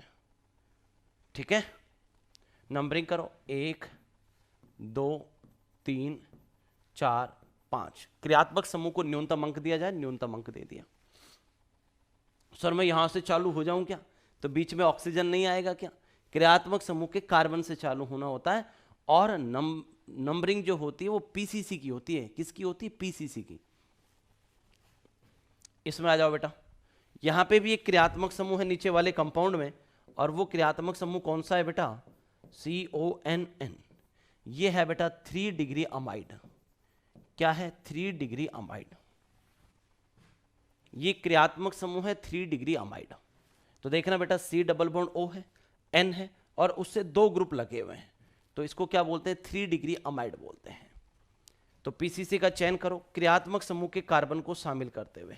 ये क्रियात्मक समूह का कार्बन, इसको शामिल करते हुए पीसीसी का चयन कर दो। 1 2 3 4 5। इस वाले को बनाऊंगा तो 1 2 3 4 5, एक ही बात है, 5 कार्बन की बनेगी। क्रियात्मक समूह को न्यूनतम 1 2 3 4 5। कोई दिक्कत किसी को बेटा? क्रियात्मक समूह की सही पहचान करना जरूरी है। आज के इस लेक्चर के लास्ट में आपको क्रियात्मक समूह की पूरी लिस्ट मिल जाएगी। राइट, ये भी बता दिया जाएगा कौन सा क्रियात्मक समूह सीनियर है, कौन सा जूनियर है, सब बता दिया जाएगा। नेक्स्ट देखो बेटा, इसमें फंक्शनल ग्रुप उपस्थित है COOH,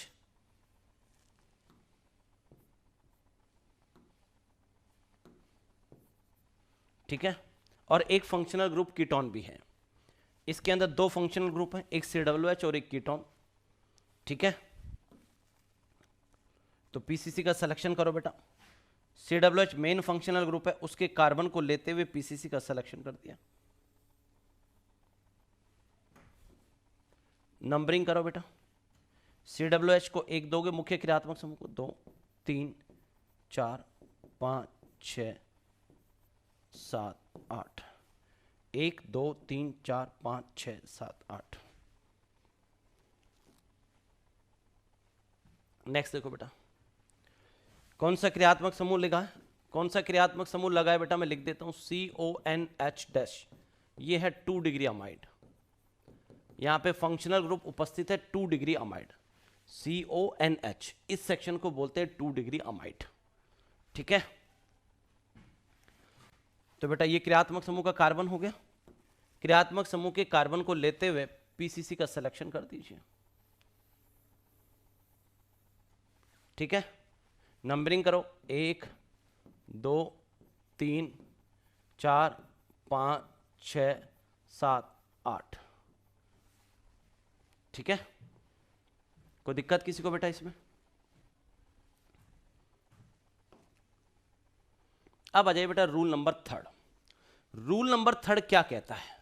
ये सबसे इंपॉर्टेंट रूल है जिसको लेकर के पूरे मार्केट के अंदर बहुत सारी भ्रांतियां फैली हुई हैं।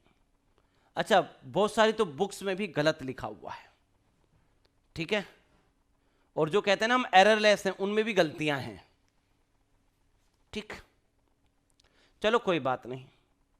एक्चुअल में क्या है कि साइंस जो है ना डे बाय डे डेवलप होती जाती है, उसके अंदर कुछ ना कुछ नए चेंजेस ऐड होते रहते हैं।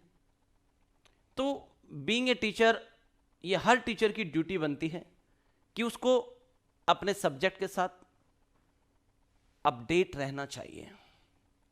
आईयूपीएससी ने 2012 के बाद अपने कुछ रूल्स में बदलाव किया था, इसलिए जो जितनी भी पुरानी बुक हैं वो 2012 से पहले के रूल से चलती हुई आ रही हैं। हर साल लिख करके आता है न्यू एडिशन, जबकि सच ऐसा है कि कोई न्यू एडिशन नहीं है। ये कड़वा सच है, मैं बोल रहा हूं। लोग कहते हैं कि हम एररलेस है और एररलेस नहीं है वो, राइट। अब बहुत सारे तो बुक वाले कल मेरे को रास्ते में मिल जाएंगे, तो जहां मैं उनको रास्ते में मिल जाऊंगा वहीं सोचेंगे इसको पहले उड़वाओ, है कि नहीं। इसकी इतनी हिम्मत हो गई, ये सार्वजनिक तौर पे बोल रहा है ये बात, बिल्कुल दावे के साथ बोल रहा हूं, दावे के साथ, ठीक। गलत गलत होता है, ध्यान से सुनो। यदि 2 से अधिक प्रतिस्थापी उपस्थित हों तो पीसीसी का अंकन first point difference at set of locant के अनुसार किया जाता है। यह क्या समस्या आ गई साहब? अगर 2 से ज्यादा प्रतिस्थापी हैं तो पीसीसी की numbering first point difference rule से की जाएगी। किससे की जाएगी? First point difference rule. अब ये क्या रूल है मैं एक्सप्लेन करता हूं, ठीक है। एक स्ट्रक्चर बना रहा हूं मैं, नीचे बनी हुई है, मैं इसको ऊपर बना देता हूं। CH3 CH2 CH3। अरे रूल तो मैं समझाऊंगा, अभी समझ में आ जाएगा, टेंशन मत लो। सर ना मेरे को रूल समझ में नहीं आया, अरे तो समझाया कहां है? जो समझ में आएगा अभी समझाऊंगा, धैर्य रख, धैर्य।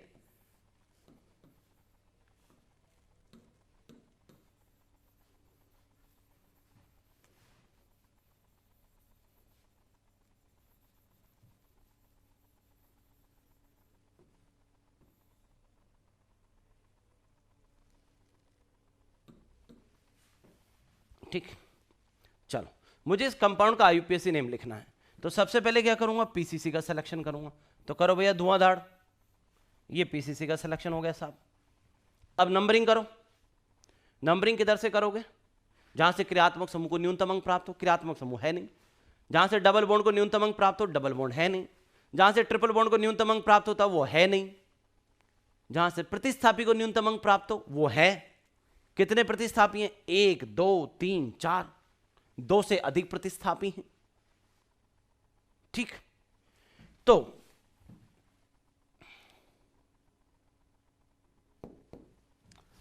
अकॉर्डिंग टू बुक्स, किताबों में जो लिखा गया, एररलेस बुक्स के अंदर जो लिखा गया वो बता रहा हूं, मैं नहीं बोल रहा हूं अभी, यशवंत सिंह नहीं बोल रहा अभी बुक के अकॉर्डिंग क्या होता है। ध्यान से सुन, बुक क्या कहती है कि नंबरिंग कैसे करनी चाहिए। बुक ये कहती है कि आप इसकी नंबरिंग दोनों तरफ से कर दीजिए, 1 2 3 4 5 6 7, दोनों तरफ से कर दीजिए। हमने कहा ठीक है, पहले एक तरफ से तो कर दूं। नंबरिंग कर दी मैंने। नंबरिंग करने के बाद प्रतिस्थापियों को जो अंक प्राप्त हुआ, प्रतिस्थापियों को जो अंक प्राप्त हुआ वो क्या है जरा बताना। 3 पे 2 प्रतिस्थापी आ रहे हैं, 4 पे 1 आ रहा है, 5 पे 1 आ रहा है। अकॉर्डिंग टू बुक इसको साइड 1 लिख रहा हूं, इसको साइड 1 लिख रहा हूं। साइड 1 में अगर ऐसे चला तो प्रतिस्थापी को कितना मिला? 3 नंबर पे 2 प्रतिस्थापी, 4 नंबर पे 1, 5 नंबर पे 1, 3, 3, 4, 5। प्रतिस्थापियों को क्या अंक प्राप्त हुआ? 3 पे 2 प्रतिस्थापी हुए, 3, 3, 4 और एक 5। राइट, अब मैं साइड 2 की बात करता हूं। साइड 2 अगर मैं इसकी नंबरिंग इधर से करता 1 2 3 4 5 6 7, ठीक है, तो जरा बताना क्या नंबर मिलता? प्रतिस्थापी को कितना मिलता? 3 नंबर पे एक प्रतिस्थापी आता साइड सेकंड में, साइड सेकंड में प्रतिस्थापी आ रहा है 3 पे बेटा, 1 2 3, 1 आ रहा है 4 पे और 2 आएंगे 5 पे, 3, 4, 5, 5। ठीक है, चलो। तो भैया पुरानी बुक्स वाले लोग क्या कहते थे कि दोनों तरफ से नंबरिंग कर दो, लेफ्ट से राइट भी कर लो, राइट से लेफ्ट, दोनों तरफ से नंबरिंग कर लो, जिसको मैंने साइड 1 और साइड 2 बोला है। ठीक, ये सिचुएशन कब पैदा होती है? जब क्रियात्मक समूह नहीं होता, डबल नहीं होता, ट्रिपल नहीं होता, 2 से ज्यादा प्रतिस्थापी होते हैं, तब पुरानी किताब वालों ने बोला दोनों तरफ से नंबरिंग कर दो बाबू, साइड 1 और साइड 2 हमने दोनों तरफ से कर दी। हमने पूछा अब आगे क्या करना है ये तो बता दो। बोला अब इनका टोटल कर लो। ये जो डिजिट आई है ना, जिनको हम लोकेंट बोलते हैं, किसी भी समूह की पोजीशन को बताने वाली डिजिट को क्या बोला जाता है? लोकेंट। तो उन्होंने कहा कि इन लोकेंट का टोटल कर लो, इन डिजिट का टोटल कर लो। हमने कहा ठीक है कर देते हैं, इतनी मैथ तो आती है हमें भी, टोटल तो कर ही देंगे भाई, मैथ के स्टूडेंट नहीं है लेकिन इतनी मैथ तो आती है। 3 3 6 और 4 10 और 5 15, नीचे वाले का भी टोटल कर दो भाई, नीचे वाले का टोटल 17 आ गया। सही किया ना टोटल? 3 3 6 4 10 और 5 15, 5 5 10, 10 से 4 14, 3 17। ठीक आती है सर आपको मैथ? चलो फिर ठीक है, ध्यान से देखो। अब उन्होंने क्या कहा आगे कि इनका टोटल करने के बाद जो वैल्यू कम आई है, 15 कम आया ना भाई, 15 और 17 में से 15 लोअर वैल्यू है, तो बोला जो लोअर वैल्यू आई है ना वो वाली नंबरिंग ठीक है, ये वाली नंबरिंग ठीक है, side 1 is correct, side 1 is correct. बिल्कुल सही बात है, साइड 1 करेक्ट है, ऐसा बुक्स ने कहा। अब सुनो भाई, सुनो सुनो आज सुनाता हूं, अकॉर्डिंग टू यशवंत, पूरा नाम लिखना पड़ेगा, according to doctor Yashwant.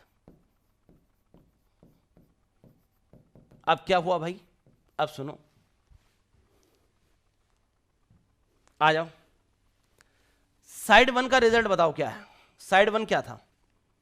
Side 1 से क्या क्या नंबर मिला था? साइड 1 से आपको जो नंबरिंग मिली थी वो मिली थी बेटा 3 3 4 5, और साइड 2 से जो आपको नंबरिंग मिली थी वो क्या मिली थी?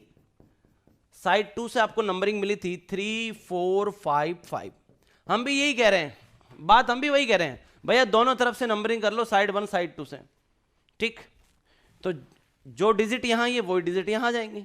ठीक है, अब क्या करोगे आप? उन्होंने टोटल करने के लिए बोला था, हमने कहा हम टोटल नहीं करने वाले, हमने बोला हम टोटल नहीं करने वाले, तो बोला साहब आप क्या करोगे, हम पेयर बना के देखेंगे, हम इन डिजिट का पेयर बना के देखेंगे, साइड 1 और साइड 2, साइड 1 साइड 2 वाली जो डिजिट आई हैं, लोकेंट जो आई हैं, इनका पेयर बनाएंगे। तो इस पेयर में तो ये तो सेम आ जाएगा, 3 3 दोनों सेम आ रहा है।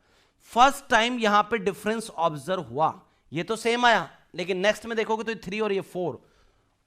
फर्स्ट पॉइंट पे जहां डिफरेंस नजर आएगा और उसमें जो लोअर वैल्यू होगी उसके अकॉर्डिंग आपको आंसर देना है। तो side 1 is correct, side 1 is correct. ठीक, तो सर वो भी तो साइड 1 को ही करेक्ट बता रहा था, तुम भी साइड 1 को ही करेक्ट बता रहे हो, बस वो टोटल करने के लिए कहता था, टोटल में जो लोअर वैल्यू है उसके अकॉर्डिंग आंसर देना था। तुम ये कह रहे हो कि पेयर बना के देखना और फर्स्ट टाइम जहां डिफरेंस आ जाए और उसमें जो लोअर वैल्यू हो उसके अकॉर्डिंग नंबरिंग कर देना। तो फर्स्ट टाइम यहां पे डिफरेंस आया, ये वाली वैल्यू लोअर है, इसके अकॉर्डिंग नंबरिंग कर देना, मतलब साइड 1 को करेक्ट बोल देना। तो सर दोनों सेम आंसर तो दे रहे हैं। देखो भाइयों, जो एररलेस है ना, उनका ये जो कंसेप्ट है ना टोटल करने वाला, वो तुक्के से लग रहा है इसके ऊपर। एक्चुअल कंसेप्ट तो यही है, इसको बोलते हैं first point difference rule. Actual rules तो यही है, ये तुक्के में फिट बैठ गया कि उसकी और हमारी बात एक जैसी मिल गई। भाई उसका आंसर और हमारा आंसर एक जैसा आ रहा है वो अलग बात है, अनफॉर्चुनेटली हुआ ऐसा। तो सर तो फिर कोई आपके पास ऐसा एग्जांपल है क्या जिससे आप उसकी बात को गलत साबित कर सको? अभी करता हूं, 1 मिनट रुक, नेक्स्ट स्लाइड पे आओ। ठीक, आ जाओ।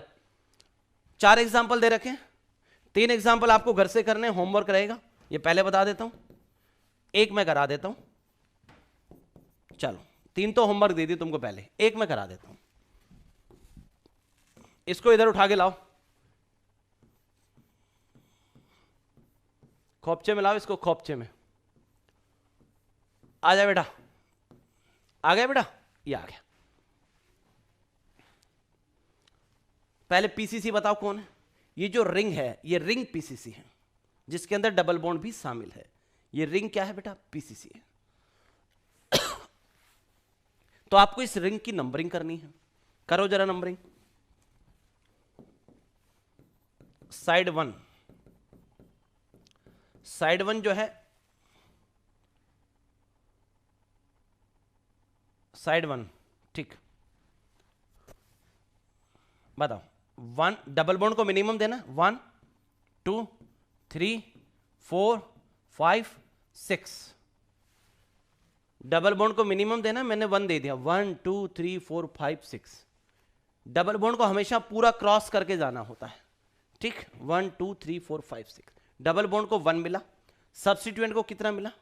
2 पे एक सब्स्टिट्यूएंट है और 3 पे 2 सब्स्टिट्यूएंट है। अरे 2 पे एक प्रतिस्थापी लगा है, 3 नंबर पे 2 प्रतिस्थापी, तो प्रतिस्थापी को नंबरिंग मिली 2 3 3। साइड 2 है ना, ठीक है।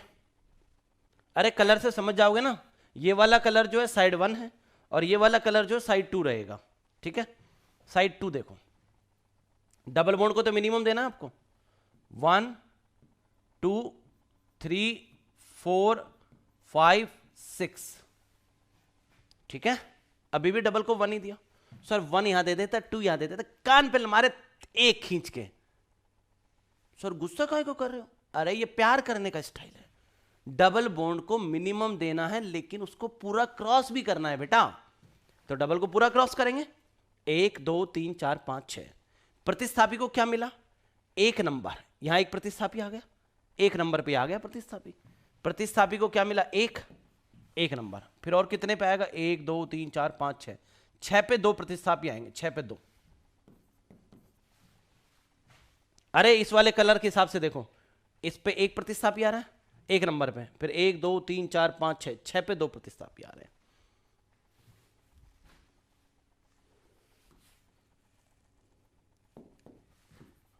अकॉर्डिंग टू बुक, बुक के अनुसार क्या करोगे आप बताओ? जो बुक्स में लिखा क्या करोगे? टोटल करोगे? करोगे ना? करो तो टोटल। 3 3 6 और 2 8, 6 से 12 और 1 13। अगर हम बुक्स के अकॉर्डिंग देखें तो ये वाली नंबरिंग साइड 1 करेक्ट है, बुक्स के अकॉर्डिंग साइड 1 करेक्ट है, और according to doctor Yashwant Singh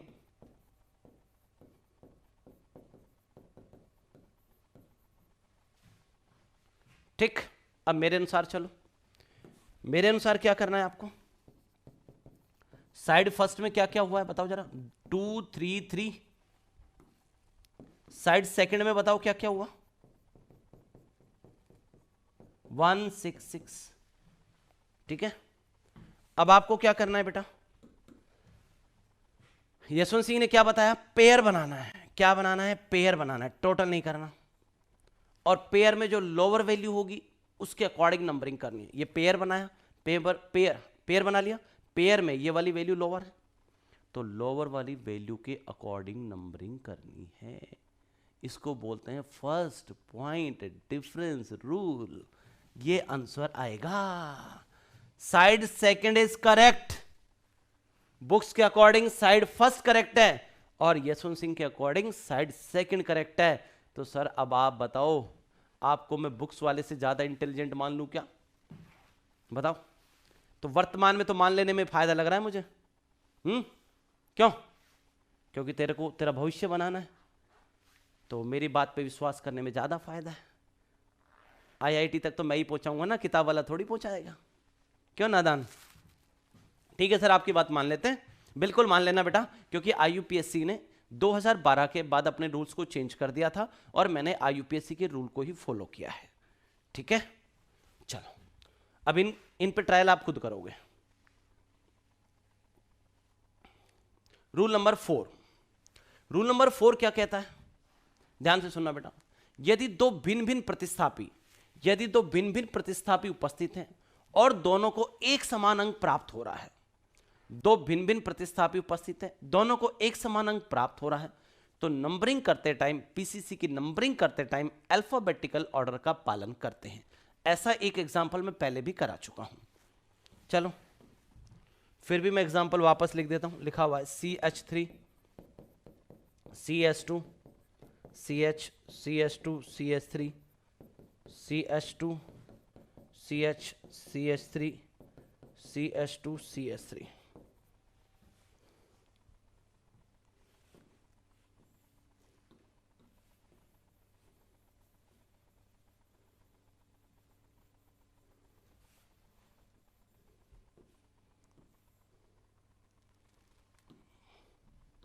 PCC बनाओ बेटा, ये आपकी पीसीसी हो जाएगी। लॉन्गेस्ट कार्बन चेन का आपने सिलेक्शन कर लिया, नंबरिंग करो 1 2 3, 3 पे सब्स्टिट्यूएंट आएगा 1 2 3 4 5, 3 पे और 5 पे 1 2 3 4 5, 3 और 5 पे सब्स्टिट्यूएंट आए। इधर से आओ 1 2 3 4 5, 3 और 5 में, दोनों ही केस में जो सब्स्टिट्यूएंट को नंबर मिलेगा वो 3 और 5 मिलेगा, लेकिन दोनों सब्स्टिट्यूएंट डिफरेंट है। एक जैसे सब्स्टिट्यूएंट होते तो कोई फर्क नहीं पड़ता, हम किधर से भी नंबरिंग कर देते। भाई दोनों को सेम पोजीशन मिल रही है, दोनों को पोजीशन तो सेम मिल रही है, लेकिन अब की बार सब्स्टिट्यूएंट डिफरेंट है। तो बेटा ये कौन सा सब्स्टिट्यूएंट है बताओ जरा। एक कार्बन वाला मिथाइल है, 2 कार्बन वाला क्या है बेटा, इथाइल है। अल्फाबेटिकल ऑर्डर को फॉलो करेंगे आप, ई और एम में से ई पहले आता है, तो नंबरिंग इथाइल के अकॉर्डिंग 1 2 3 4 5 6 7। ठीक है, नेक्स्ट रूल देखो बेटा। अच्छा, नेक्स्ट रूल ये कहता है कि आपने पीसीसी का सिलेक्शन भी कर लिया, उसकी नंबरिंग भी कर ली। अब नंबरिंग करने के बाद जब आप उस यौगिक का आईयूपीएसी नाम लिखने लगेंगे तो लिखते टाइम भी अल्फाबेटिकल ऑर्डर का पालन करना है। क्या कहा मैंने, आपने पीसीसी का सिलेक्शन कर लिया, नंबरिंग कर ली, अब उसका नाम भी तो लिखोगे। नाम लिखते टाइम जितने भी प्रतिस्थापी हैं उनको आप अल्फाबेटिकल ऑर्डर में जमा कर ही लिखेंगे। एग्जाम्पल से मैं एक्सप्लेन कर देता हूं। CH3 CH2 CH CH2 CH3 CH2 CH CH3 CH2 CH3। ठीक है बेटा,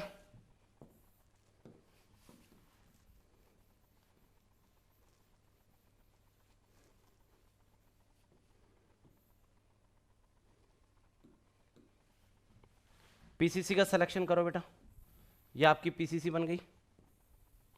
नंबरिंग कर दो, अभी सिखाया था 1 2 3 4 5 6 7, नंबरिंग हो गई।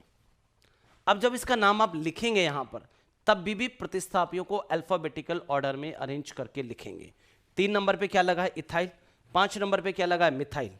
तो प्रतिस्थापियों को सबसे पहले लिखते हैं, तो क्या हो जाएगा बेटा? 3 इथाइल। 3 नंबर पे इथाइल है, 3 इथाइल, 3 पे इथाइल लगा है, 5 पे मिथाइल। टोटल कार्बन कितने बेटा? 7। क्या हो जाएगा? हैप्ट। 7 कार्बन के लिए क्या यूज में लेंगे आप? हैप्ट।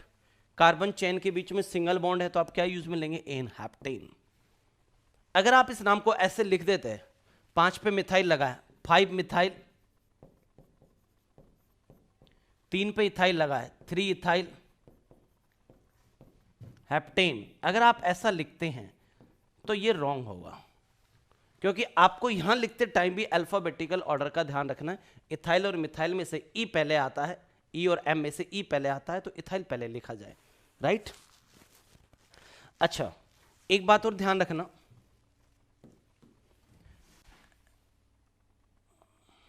ध्यान से देखना बेटा, ये लोकेंट होता है, किसी की पोजीशन को बताने वाले डिजिट को क्या बोलते हैं? हम लोकेंट। इसको क्या बोलते हैं हम? लोकेंट। ये क्या है? लोकेंट। लोकेंट और अल्फाबेट के बीच में जो ये आप डैश लगाते हैं, इस डैश को क्या बोला जाता है? हाइपन। ध्यान रहिए बात, लोकेंट और अल्फाबेट के बीच में जो डैश लगाते हैं, इसको हम क्या बोलते हैं? हाइपन। नेक्स्ट देखो,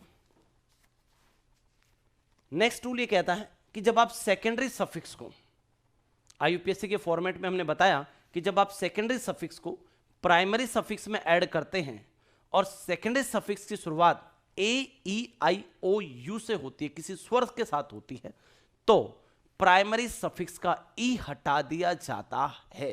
भैया प्राइमरी सफिक्स कौन होते हैं? एन, इन, आइन, उनके लास्ट में ई होता है। भाई प्राइमरी सफिक्स कौन कौन होते हैं? एन, इन और आइन, इनके लास्ट में क्या होता है? ई।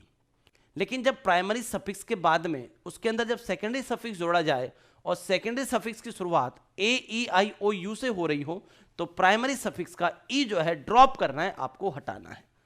ठीक, एग्जाम्पल से मैं एक्सप्लेन करता हूं। CH3 CH2 CW, बहुत सिंपल सा एग्जाम्पल लिया है, ठीक है। तो आप क्या करेंगे? पीसीसी का चयन करेंगे। CWH मेन फंक्शनल ग्रुप है बेटा, इसके कार्बन को लेते हुए आप पीसीसी का चयन करेंगे, ठीक है। नंबरिंग कर दीजिए 1 2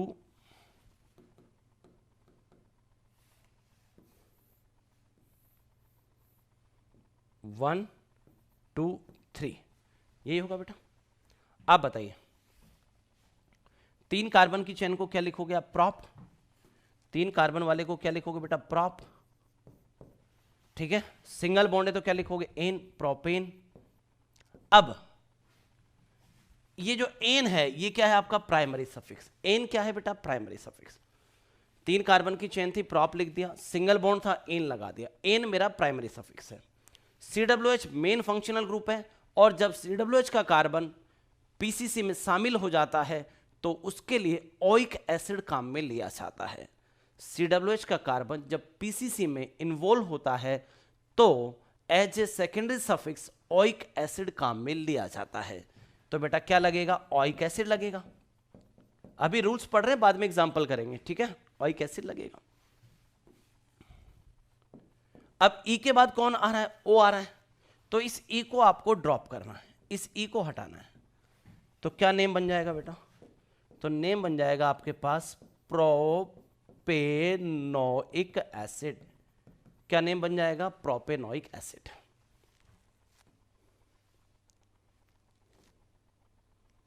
अब आ जाइए बेटा रूल नंबर 8। रूल नंबर 8 ये कहता है कि आइसो और नियो जो शब्द होते हैं, इनका यूज अल्फाबेटिकल ऑर्डर में किया जाता है। आइसो और नियो शब्द का यूज अल्फाबेटिकल ऑर्डर में कंपैरिजन करते टाइम किया जाता है। कैसे यूज करते हैं मैं एग्जांपल से एक्सप्लेन करता हूं। CH2 double bond CH, CH, CH, CH3, CH3, CH2, CH, CH3, CH2, CH3।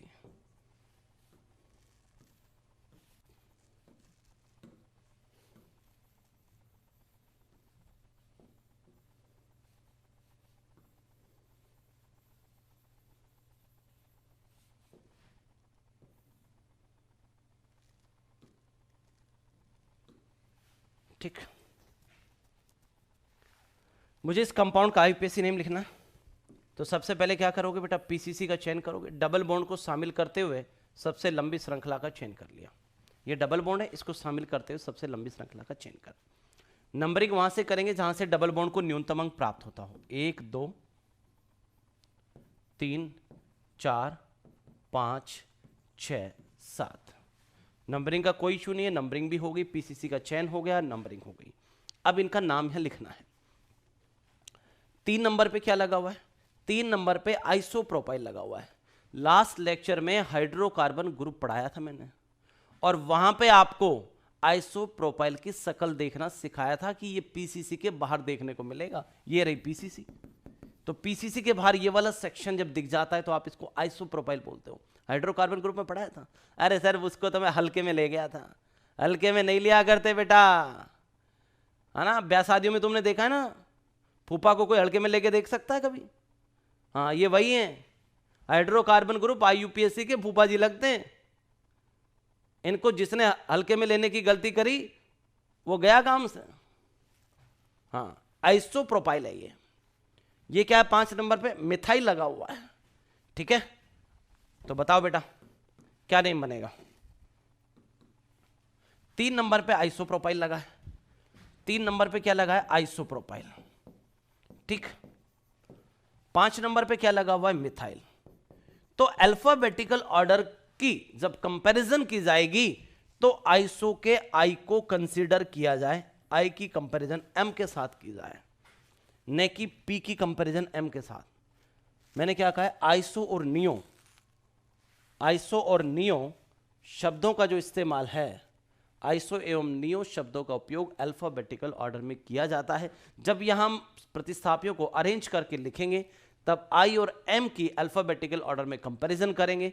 Isopropyl का आई जो है अल्फाबेटिकल ऑर्डर में पहले आता है।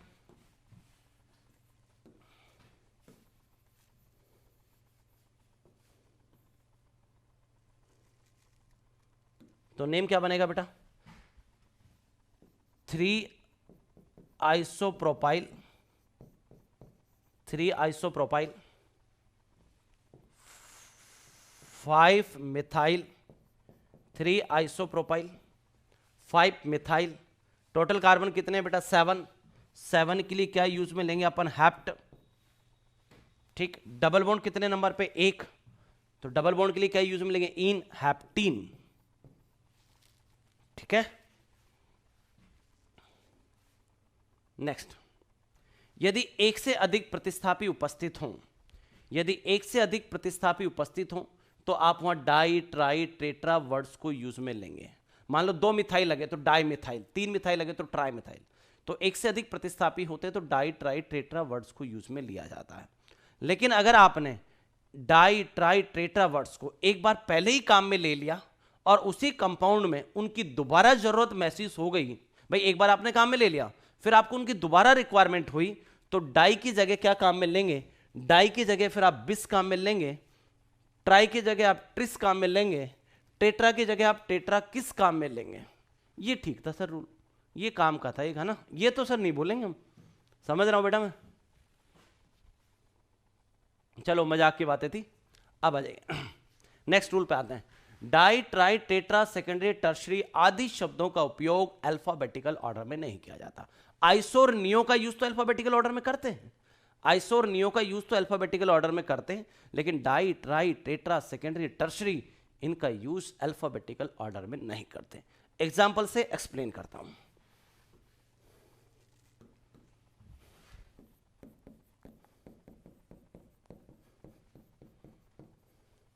अरे तुम टेंशन मत लो, इतनी मोहब्बत हो जाएगी ऑर्गेनिक के साथ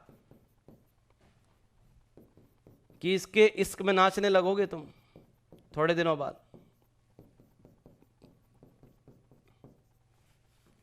तेरे इश्क में नाचेंगे, तेरे इश्क में नाचेंगे।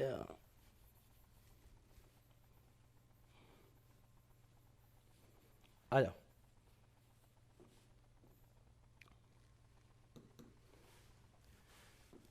इस कंपाउंड का आईयूपीएसी नेम लिखना है तो सबसे पहले पीसीसी का सिलेक्शन किया जाए डबल बॉन्ड को शामिल करते हुए। अब नंबरिंग की जाए, डबल बॉन्ड को न्यूनतम अंक दिया जाए।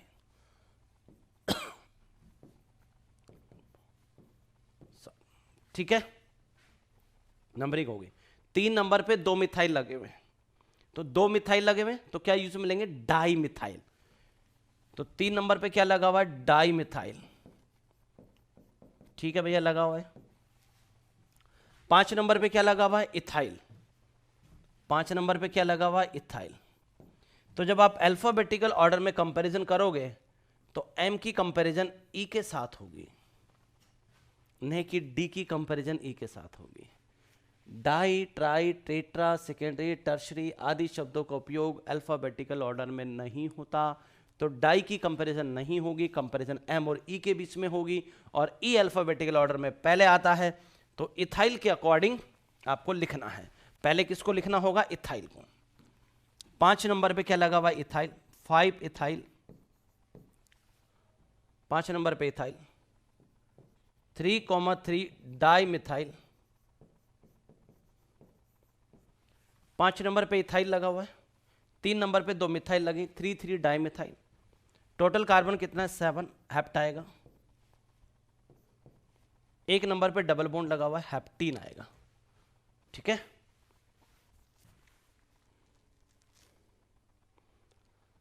नेक्स्ट रूल देखिए बेटा, ये बड़ा प्यारा रूल है, बहुत प्यारा रूल है ये भी।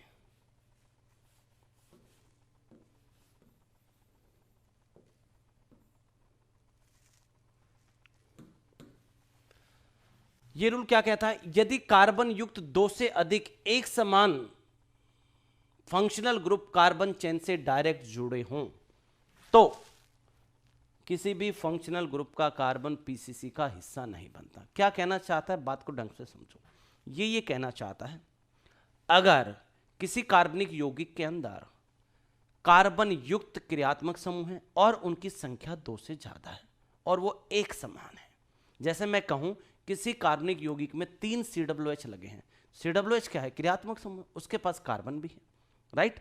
तो कार्बन युक्त एक समान क्रियात्मक समूह जिनकी संख्या 2 से ज्यादा है और वो कार्बन की चेन के साथ, पीसीसी नहीं बोला, कार्बन चेन के साथ डायरेक्ट जुड़े हों। 3 बार बोला है, नहीं तो गलती हो जाएगी। डायरेक्ट जुड़े हों तो ऐसी स्थिति में उन फंक्शनल ग्रुप का कार्बन पीसीसी का हिस्सा नहीं बनता, भले ही वो सीनियर हैं, उससे कोई फर्क नहीं पड़ेगा। क्या सिखाया साहब आपने, एक बार रिपीट कर दोगे क्या? 2 से अधिक एक समान क्रियात्मक समूह हो, 2 से अधिक एक समान क्रियात्मक समूह जिनके पास कार्बन भी है और वो कार्बन चेन से डायरेक्ट जुड़े हों, तो ऐसी स्थिति में उन क्रियात्मक समूहों का कार्बन पीसीसी का हिस्सा नहीं बनता। हालांकि वो मेन रहेंगे, राइट, वो हेड थे तो हेड ही रहेंगे, लेकिन पीसीसी का हिस्सा नहीं बन पाएंगे। ऐसा यहां पे हो रहा है। इस यौगिक में कितने क्रियात्मक समूह हैं, इसको मैं थोड़ा ठीक करके लिख दूं क्या? ये थोड़ा, इसको थोड़ा सा प्रॉपर अरेंजमेंट में लिख देता हूं, और कोई बात नहीं है, सही लिखा हुआ है वो। देखो इसमें क्रियात्मक समूह कितने, 1 2 3, 3 COOH हैं। ये भी फंक्शनल ग्रुप, ये भी तीनों एक जैसे हैं। तीनों के पास ही क्रियात्मक समूह के पास कार्बन है और तीनों के तीनों इस चेन के साथ, 2 कार्बन की चेन अगर हम मान लें तो उसके साथ डायरेक्ट जुड़े हुए हैं। इस कार्बन के चेन के साथ एक COOH डायरेक्ट जुड़ रहा है, इस कार्बन चेन के साथ ये COOH डायरेक्ट जुड़ रहा है, कोई गैप थोड़ी ना आ रहा है। ये COOH इस कार्बन चेन से डायरेक्ट जुड़ रहा है। 2 से अधिक एक समान क्रियात्मक समूह है, कार्बन चेन से तीनों के तीनों डायरेक्ट जुड़ रहे हैं। तो ऐसी स्थिति में जब हम पीसीसी का सिलेक्शन करेंगे तो इनमें से किसी का भी कार्बन पीसीसी का हिस्सा नहीं बनेगा। समझ में आ गई बात? चलो नंबरिंग करो, 1 2, बस 2 कार्बन की पीसीसी बनी, इसकी नंबरिंग हो जाएगी। ये पीसीसी का हिस्सा नहीं बन पाए, इस कंडीशन में, ये वाली कंडीशन है यहां, ठीक। 2 कार्बन की पीसीसी को क्या लिखोगे बेटा, एथ। 2 कार्बन है तो अब क्या लिखोगे, एथ। सिंगल बॉन्ड है तो क्या लिखोगे, एन, एथेन। 1 के ऊपर 2 COOH लगे हैं, 2 के ऊपर 1 COOH। 1 पे कितने COOH है, 2। 2 पे कितना, 1। तो 1,1,2 ट्राई COOH जब मेन फंक्शनल ग्रुप होता है और उसका कार्बन पीसीसी का हिस्सा नहीं होता तो कार्बोक्सिलिक एसिड यूज में लिया जाता है। COOH मेन फंक्शनल ग्रुप है और उसका कार्बन पीसीसी का हिस्सा है तो ओइक एसिड लगता है, पीसीसी का हिस्सा नहीं है तो कार्बोक्सिलिक एसिड। तो क्या बोलेंगे बेटा, 1,1,2 ट्राई कार्बोक्सिलिक एसिड।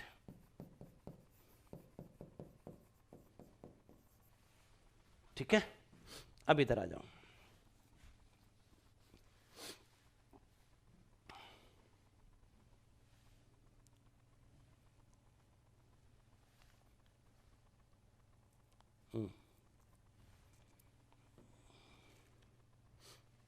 इस वाले केस में देखो कितने क्रियात्मक समूह हैं, 1 2 3, 1 2 3, 3 COOH है, तीनों एक समान हैं। 3 COOH हैं, तीनों एक समान है, तीनों के पास कार्बन है।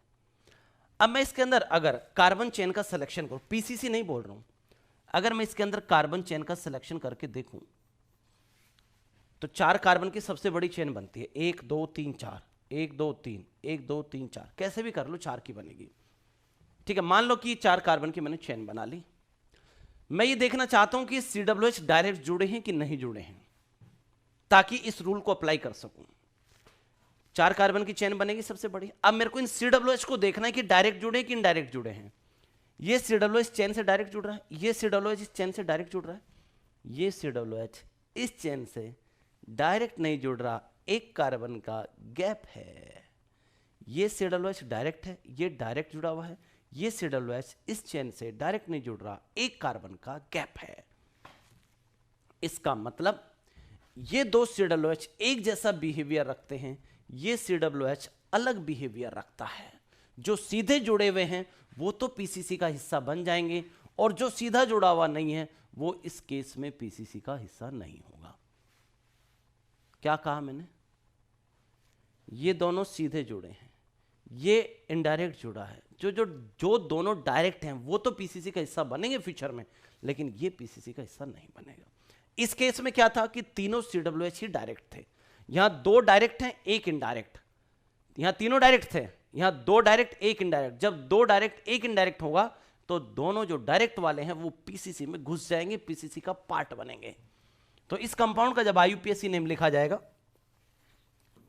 तो इसकी पीसीसी कैसी बनेगी, ध्यान से देखना।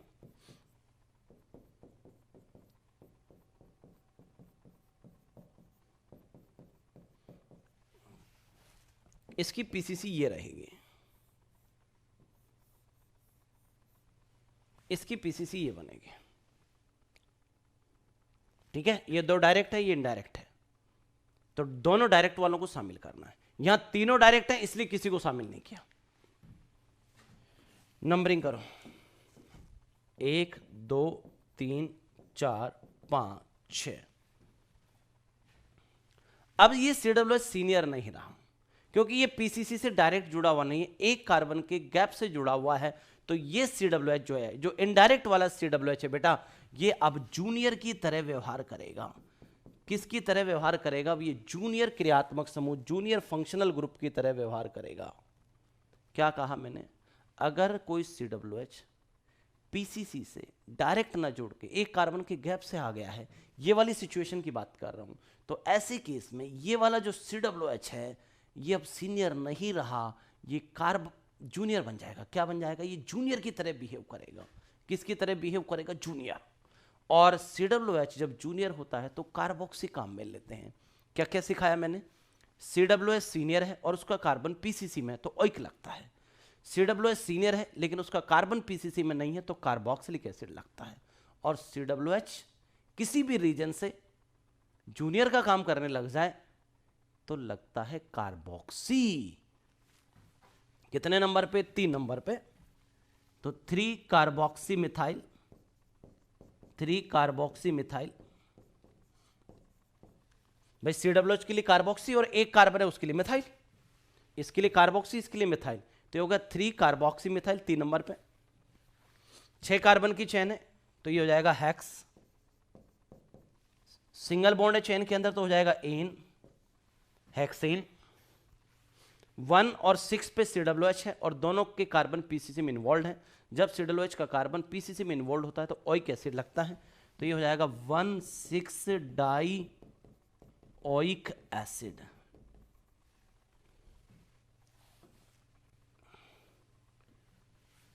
कर लेंगे आराम से, 1,6 die oic acid.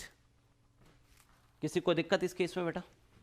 Next example देखो, एक और एग्जांपल मैं बनाता हूं। यहां कार्बन है उससे 4 COOH मैंने लगा दिए हैं।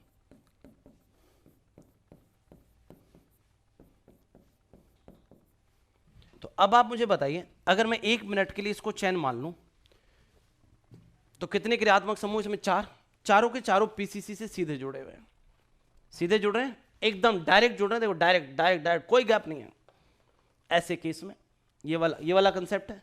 ऐसे केस में किसी भी COOH का कार्बन पीसीसी का पार्ट नहीं बनेगा। हालांकि वो सीनियर रहेंगे लेकिन उनका कार्बन पीसीसी का पार्ट नहीं बनेगा।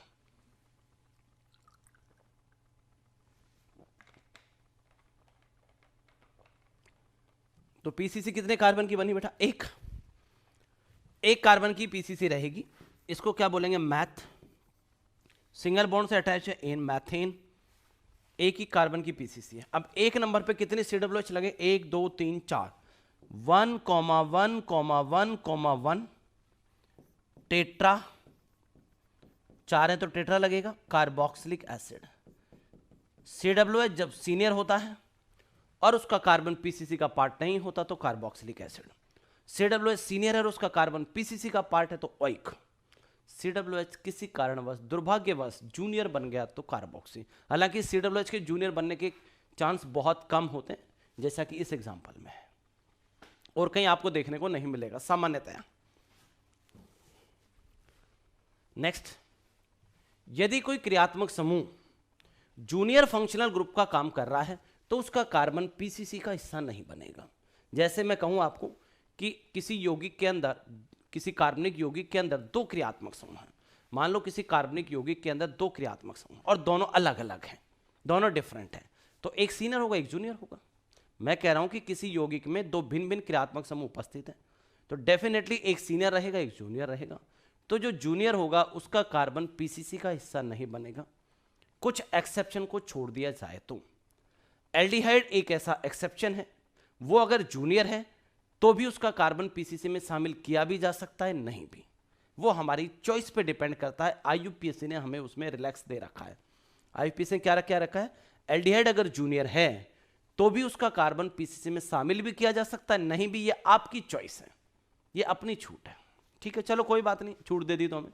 बाकी और किसी क्रियात्मक समूह के लिए आईयूपीएससी ने छूट नहीं दी है। ठीक है, मैंने क्या कहा है? यदि किसी यौगिक के अंदर 2 क्रियात्मक समूह हैं, दोनों भिन्न भिन्न हैं, तो एक सीनियर होगा एक जूनियर होगा।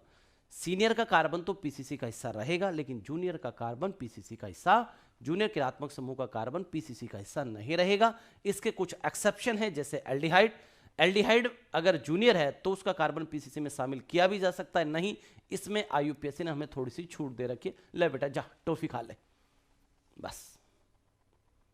अच्छा, जहां तक कीटोन के केस की बात करें, कीटोन एक बाइवेलेंट फंक्शनल ग्रुप है, उसका बिहेवियर थोड़ा सा डिफरेंट होता है, तो जब हम कीटोन के एग्जांपल करेंगे तब वहां डिस्कस कर लेंगे। ठीक है, चलो फिलहाल हम यहां आते हैं, जो मैंने कंसेप्ट सिखाया उसको देखते हैं।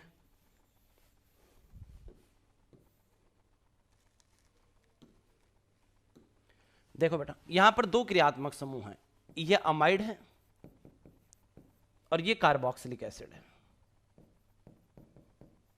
2 क्रियात्मक समूह इसके अंदर है। ये बेटा सीनियर होता है। सर आपको कैसे पता? बेटा थोड़ी देर रुक जा, तुझे भी पता चल जाएगा। 5 मिनट बाद तेरे सामने लिस्ट आने वाली है, कौन सीनियर है कौन जूनियर है। ठीक है, कार्बोक्सिलिक एसिड सीनियर है, अमाइड जूनियर होता है। तो आईयूपीएससी क्या कहती है कि सीनियर का कार्बन पीसीसी में शामिल किया जाए, जूनियर का कार्बन पीसीसी में शामिल नहीं किया जाए। तो जब पीसीसी का सिलेक्शन करेंगे तो पीसीसी ऐसे बनेगी, नंबरिंग हो जाएगी 1 2 3। मुख्य क्रियात्मक समूह को न्यूनतम अंक मिलेगा, सीनियर को न्यूनतम अंक मिलेगा, और सीनियर का कार्बन पीसीसी में रहेगा, जूनियर का कार्बन पीसीसी का पार्ट नहीं रहेगा। ठीक है, नीचे वाले एग्जांपल में देखो, COOH जो है सीनियर फंक्शनल ग्रुप है।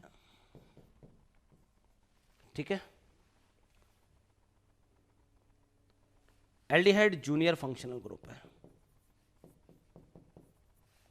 कीटोन भी जूनियर होता है, लेकिन कीटोन बाइवेलेंट फंक्शनल ग्रुप होता है, इसलिए हम दिल से हार जाते हैं, और इसका कार्बन पीसीसी का पार्ट बनता है, भले ही ये जूनियर हो। कीटोन जूनियर फंक्शनल ग्रुप है, फिर भी इसका कार्बन पीसीसी का पार्ट बनेगा, क्योंकि कीटोन बाइवेलेंट है। देखो दोनों तरफ कार्बन लगे हुए हैं, बाइवेलेंट है, तो जब आप पीसीसी का चयन करने जाएंगे तो ऑटोमेटिक शामिल हो जाता है ये। तो कीटोन बाइवेलेंट फंक्शनल ग्रुप है, इसलिए जूनियर होते भी उसका कार्बन पीसीसी का पार्ट बन जाता है। एल्डिहाइड जूनियर है COOH की तुलना में, तो आप उसको पीसीसी में शामिल करना चाहें तो आपकी मर्जी, नहीं करना चाहें तो आपकी मर्जी। एल्डिहाइड के केस में IUPAC ने छूट दे रखी है, बाकी किसी और के केस में छूट नहीं है। दो चीज़ों का ध्यान रखना है, एल्डिहाइड जूनियर है तो उसका कार्बन पीसीसी में शामिल कर भी सकते हैं, नहीं भी, ये हमारी मर्जी है। ठीक, यहाँ हमारी मर्जी नहीं थी, यहाँ हमारी मर्जी है, क्योंकि एल्डिहाइड है।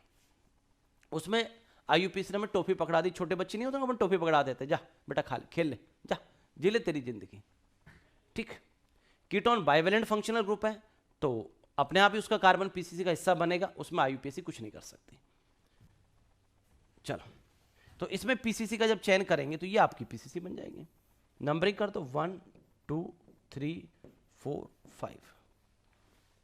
ठीक है, लेकिन कीटोन का कार्बन पीसीसी में आ गया जूनियर होते हुए भी, लेकिन कीटोन को कोई गलतफहमी नहीं पालनी चाहिए कि तू सीनियर हो गया, रहेगा तू जूनियर ही, राइट। तू पहले भी जूनियर था COOH की कंपैरिजन में, आज भी जूनियर है, तेरा कार्बन पीसीसी में आ गया, वो एक गलत बात है, अनफॉर्चुनेटली हुआ है, दुर्भाग्यवश हुआ है, क्योंकि तू बाइवेलेंट था। ठीक है, नेक्स्ट, यदि कोई क्रियात्मक समूह वलय से सीधा जुड़ा है तो उसका कार्बन पीसीसी का हिस्सा नहीं होगा। यदि कोई क्रियात्मक समूह वलय से डायरेक्ट जुड़ा है, कोई गैप नहीं है, तो उस क्रियात्मक समूह का कार्बन पीसीसी का हिस्सा नहीं बनेगा। जैसे ये COOH, ये क्रियात्मक समूह है बेटा, ये वलय से देखो डायरेक्ट जुड़ा हुआ है, तो ऐसे केस में इस क्रियात्मक समूह का कार्बन पीसीसी का हिस्सा नहीं बनेगा। पीसीसी कौन रहेगी? ये रिंग रहेगी, ये रिंग पीसीसी रहेगी, और ये COOH का जो कार्बन है पीसीसी का हिस्सा नहीं बनेगा, क्योंकि ये डायरेक्ट जुड़ा हुआ था। तो बेटा इस कंपाउंड का नेम क्या बनेगा बताओ? साइक्लिक है ये, तो साइक्लो लिखेंगे। साइक्लिक है तो क्या लिखेंगे बेटा? चक्रीय है ना, चक्रीय है तो साइक्लो लगाना पड़ेगा। टोटल कार्बन कितने इस रिंग में? 6, तो क्या लगाना पड़ेगा? हेक्स। सिंगल बॉन्ड है चेन के अंदर, क्या लगाना पड़ेगा? इन, साइक्लोहेक्सेन। ठीक, COOH का कार्बन पीसीसी का पार्ट नहीं बना क्योंकि वो रिंग से डायरेक्ट अटैच था, लेकिन COOH अकेला ही था, वही सीनियर रहेगा। और COOH जब सीनियर हो और उसका कार्बन पीसीसी का पार्ट ना हो तो कार्बोक्सिलिक एसिड लगाते हैं। क्या लगाते हैं? Carboxylic acid, cyclohexane carboxylic acid. ठीक, इस वाले केस में देखो, यहां COOH वलय से डायरेक्ट जुड़ा हुआ नहीं है, यहां COOH इस वलय से डायरेक्ट जुड़ा हुआ नहीं, एक कार्बन का गैप आ गया है, राइट। तो ऐसे केस में पीसीसी जो है बाहर की तरफ बनेगी, ये पीसीसी बनेगी 1 2। क्रियात्मक समूह को न्यूनतम अंक देंगे। ये अलग केस है, ये अलग केस है। यहां क्रियात्मक समूह वलय से सीधा जुड़ा हुआ नहीं है, यहां क्रियात्मक समूह वलय से सीधा जुड़ा, ठीक है। यहां क्रियात्मक समूह वलय से सीधा जुड़ा हुआ नहीं है, इसलिए वलय के बाहर वाला जो हिस्सा होगा वही पीसीसी बनेगा। 2 कार्बन की चेन बनेगी, 2 कार्बन पे क्या लगा हुआ है? साइक्लोहेक्सेन या साइक्लोहेक्साइल? ये साइक्लोहेक्साइल है। आपको याद हो, अरे ध्यान से देखो, ध्यान से देखना, हमने आपको ये सिखाया था हाइड्रोकार्बन ग्रुप के अंदर, हाइड्रोकार्बन ग्रुप में पढ़ाया था हमने, ये साइक्लोहेक्सेन है। अगर इसका एक H हटा दिया जाए, अगर इसका एक H हटा दें, साइक्लोहेक्सेन का अगर एक H हटा दें तो राइट, और यहां पे क्या लगी हुई हो? पीसीसी लगी हुई हो, तो इसको साइक्लोहेक्साइल लिखते हैं। क्या लिखते हैं? साइक्लोहेक्साइल, सिखाया था। ये साइक्लोहेक्सेन है, लेकिन इसका H हट जाए और साइड में पीसीसी हुई लगी हुई मिले तो आप इसको साइक्लोहेक्सेन नहीं बोलेंगे, आप इसको साइक्लोहेक्साइल बोलेंगे। अब ये हाइड्रोकार्बन ग्रुप है, तो बेटा ये साइक्लोहेक्सेन नहीं है। अब ये देखिए, ये रही पीसीसी, अरे ये रही पीसीसी, देख ले आराम से, ये साइक्लोहेक्साइल है। एक बात बताऊं सर, पढ़ा दे तो आप बढ़िया हो वैसे। चलो चलो आ जाओ आ जाओ, ये सब मजाक की बात थी, आप सब लोगों का प्यार है। आ जाओ बेटा। 2 नंबर पे क्या लगा हुआ? 2 साइक्लोहेक्साइल। 2 नंबर पे साइक्लोहेक्साइल लगा हुआ बेटा। 2 पे क्या लगा हुआ? साइक्लोहेक्साइल। कितने कार्बन की चेन है? 2। क्या हो जाएगा? एथ। सिंगल बॉन्ड चेन में क्या आएगा? एन। COOH का कार्बन पीसीसी का हिस्सा है तो ओइक एसिड, ओइक एसिड। और ई के बाद में जब ओ आ जाता है तो ई को अपन क्या कर देते हैं? ई के बाद में ओ आता है तो अपन ई को ड्रॉप कर देते हैं, तो ये हो जाएगा, इन दोनों को मिला के क्या लिख देंगे? Ethanoic acid. ई को ड्रॉप करके हटा देंगे, ई को हटाना है, ई के बाद ओ आ जाता है तो ई हट जाता है। अब इस केस में आओ, यहां बेंजीन से क्या लगा हुआ है? COOH। यहां बेंजीन रिंग से डायरेक्ट लगा हुआ है COOH। बेटा देख ले, आराम से देख ले, घूर ले, पूरी तीव्रता के साथ घूर ले, डायरेक्ट लगा हुआ है। जब कोई क्रियात्मक समूह वलय से डायरेक्ट जुड़ा होता है तो उसका कार्बन पीसीसी का हिस्सा नहीं होता। तो बेंजीन को क्या लिखेंगे? बेंजीन लिखेंगे, बेंजीन को बेंजीन लिखेंगे। और COOH का कार्बन पीसीसी का हिस्सा नहीं है, हालांकि सीनियर है, तो क्या लगेगा? Carboxylic acid. तो नेम हो जाएगा बेंजीन कार्बोक्सिलिक एसिड। क्लियर? इधर आ जाओ। इस केस में देखो, COOH जो है बेंजीन रिंग से डायरेक्ट जुड़ा हुआ नहीं है, एक कार्बन का गैप है। यहां COOH बेंजीन रिंग से डायरेक्ट नहीं जुड़ा हुआ, एक कार्बन का गैप है, राइट? ऐसे केस में क्या होगा? ऐसे केस में क्या होगा? आप बेटा साइड चेन से ही पीसीसी बनाएंगे, ये पीसीसी बनेगी। यहां बेटा डायरेक्ट जुड़ा हुआ नहीं है, तो ये वाला रूल काम नहीं करेगा, तो साइड में जाकर के पीसीसी बनेगी। नंबरिंग करेंगे 1 और 2, मेन फंक्शनल ग्रुप को 1 देंगे। अब ये बेंजीन नहीं बची, ध्यान से देखना, हाइड्रोकार्बन ग्रुप में हमने आपको पढ़ाया कि ये बेंजीन होती है, लेकिन अगर इसका H हटा दें और एक H हटा दें और बेटा साइड में तुमको यहां पीसीसी देखने को मिल जाए तो आप इसका नाम फिनाइल लिखते थे। क्या लिखते थे हाइड्रोकार्बन ग्रुप में? फिनाइल लिखते थे। सर हम तो हाइड्रोकार्बन ग्रुप को हल्के में लेके गए थे। मैंने कितनी बार कहा है बेटा, ब्याह शादियों में फूफा को हल्के में नहीं लेते। चलो क्या नेम बनेगा बताओ, नाम तो बताओ। 2 नंबर पे क्या लगा है बेटा? वो 2 फिनाइल। 2 फिनाइल, 2 कार्बन की चेन, एथ, सिंगल बॉन्ड है, क्या आएगा? एन। और COOH का कार्बन पीसीसी का पार्ट है तो ओइक एसिड, एथेनोइक एसिड। कर लोगे? इंतजार खत्म होता है, वो लिस्ट आपके सामने है कि कौन सीनियर है कौन जूनियर है। ध्यान से बेटा, COOH सबसे top most senior functional group है। उसके नीचे आएगा सल्फोनिक एसिड, उसके नीचे आएगा एनहाइड्राइड, एनहाइड्राइड के नीचे एस्टर, एस्टर के नीचे एसिड हैलाइड, एसिड हैलाइड से जूनियर है अमाइड, अमाइड से जूनियर है साइनाइड, साइनाइड से जूनियर है आइसोसाइनाइड, आइसोसाइनाइड से जूनियर एल्डिहाइड, एल्डिहाइड से जूनियर कीटोन, कीटोन से जूनियर अल्कोहल, अल्कोहल से जूनियर थायोअल्कोहल, उससे जूनियर अमाइन और उससे जूनियर इमाइन। ये 14-15 फंक्शनल ग्रुप की लिस्ट आपके सामने है। ठीक, इसमें जो ऊपर लिखा गया है वो सीनियर है, जो नीचे लिखा गया वो जूनियर है। अब मेरी बात ध्यान से सुनना, COOH सबसे सीनियर फंक्शनल ग्रुप है, राइट?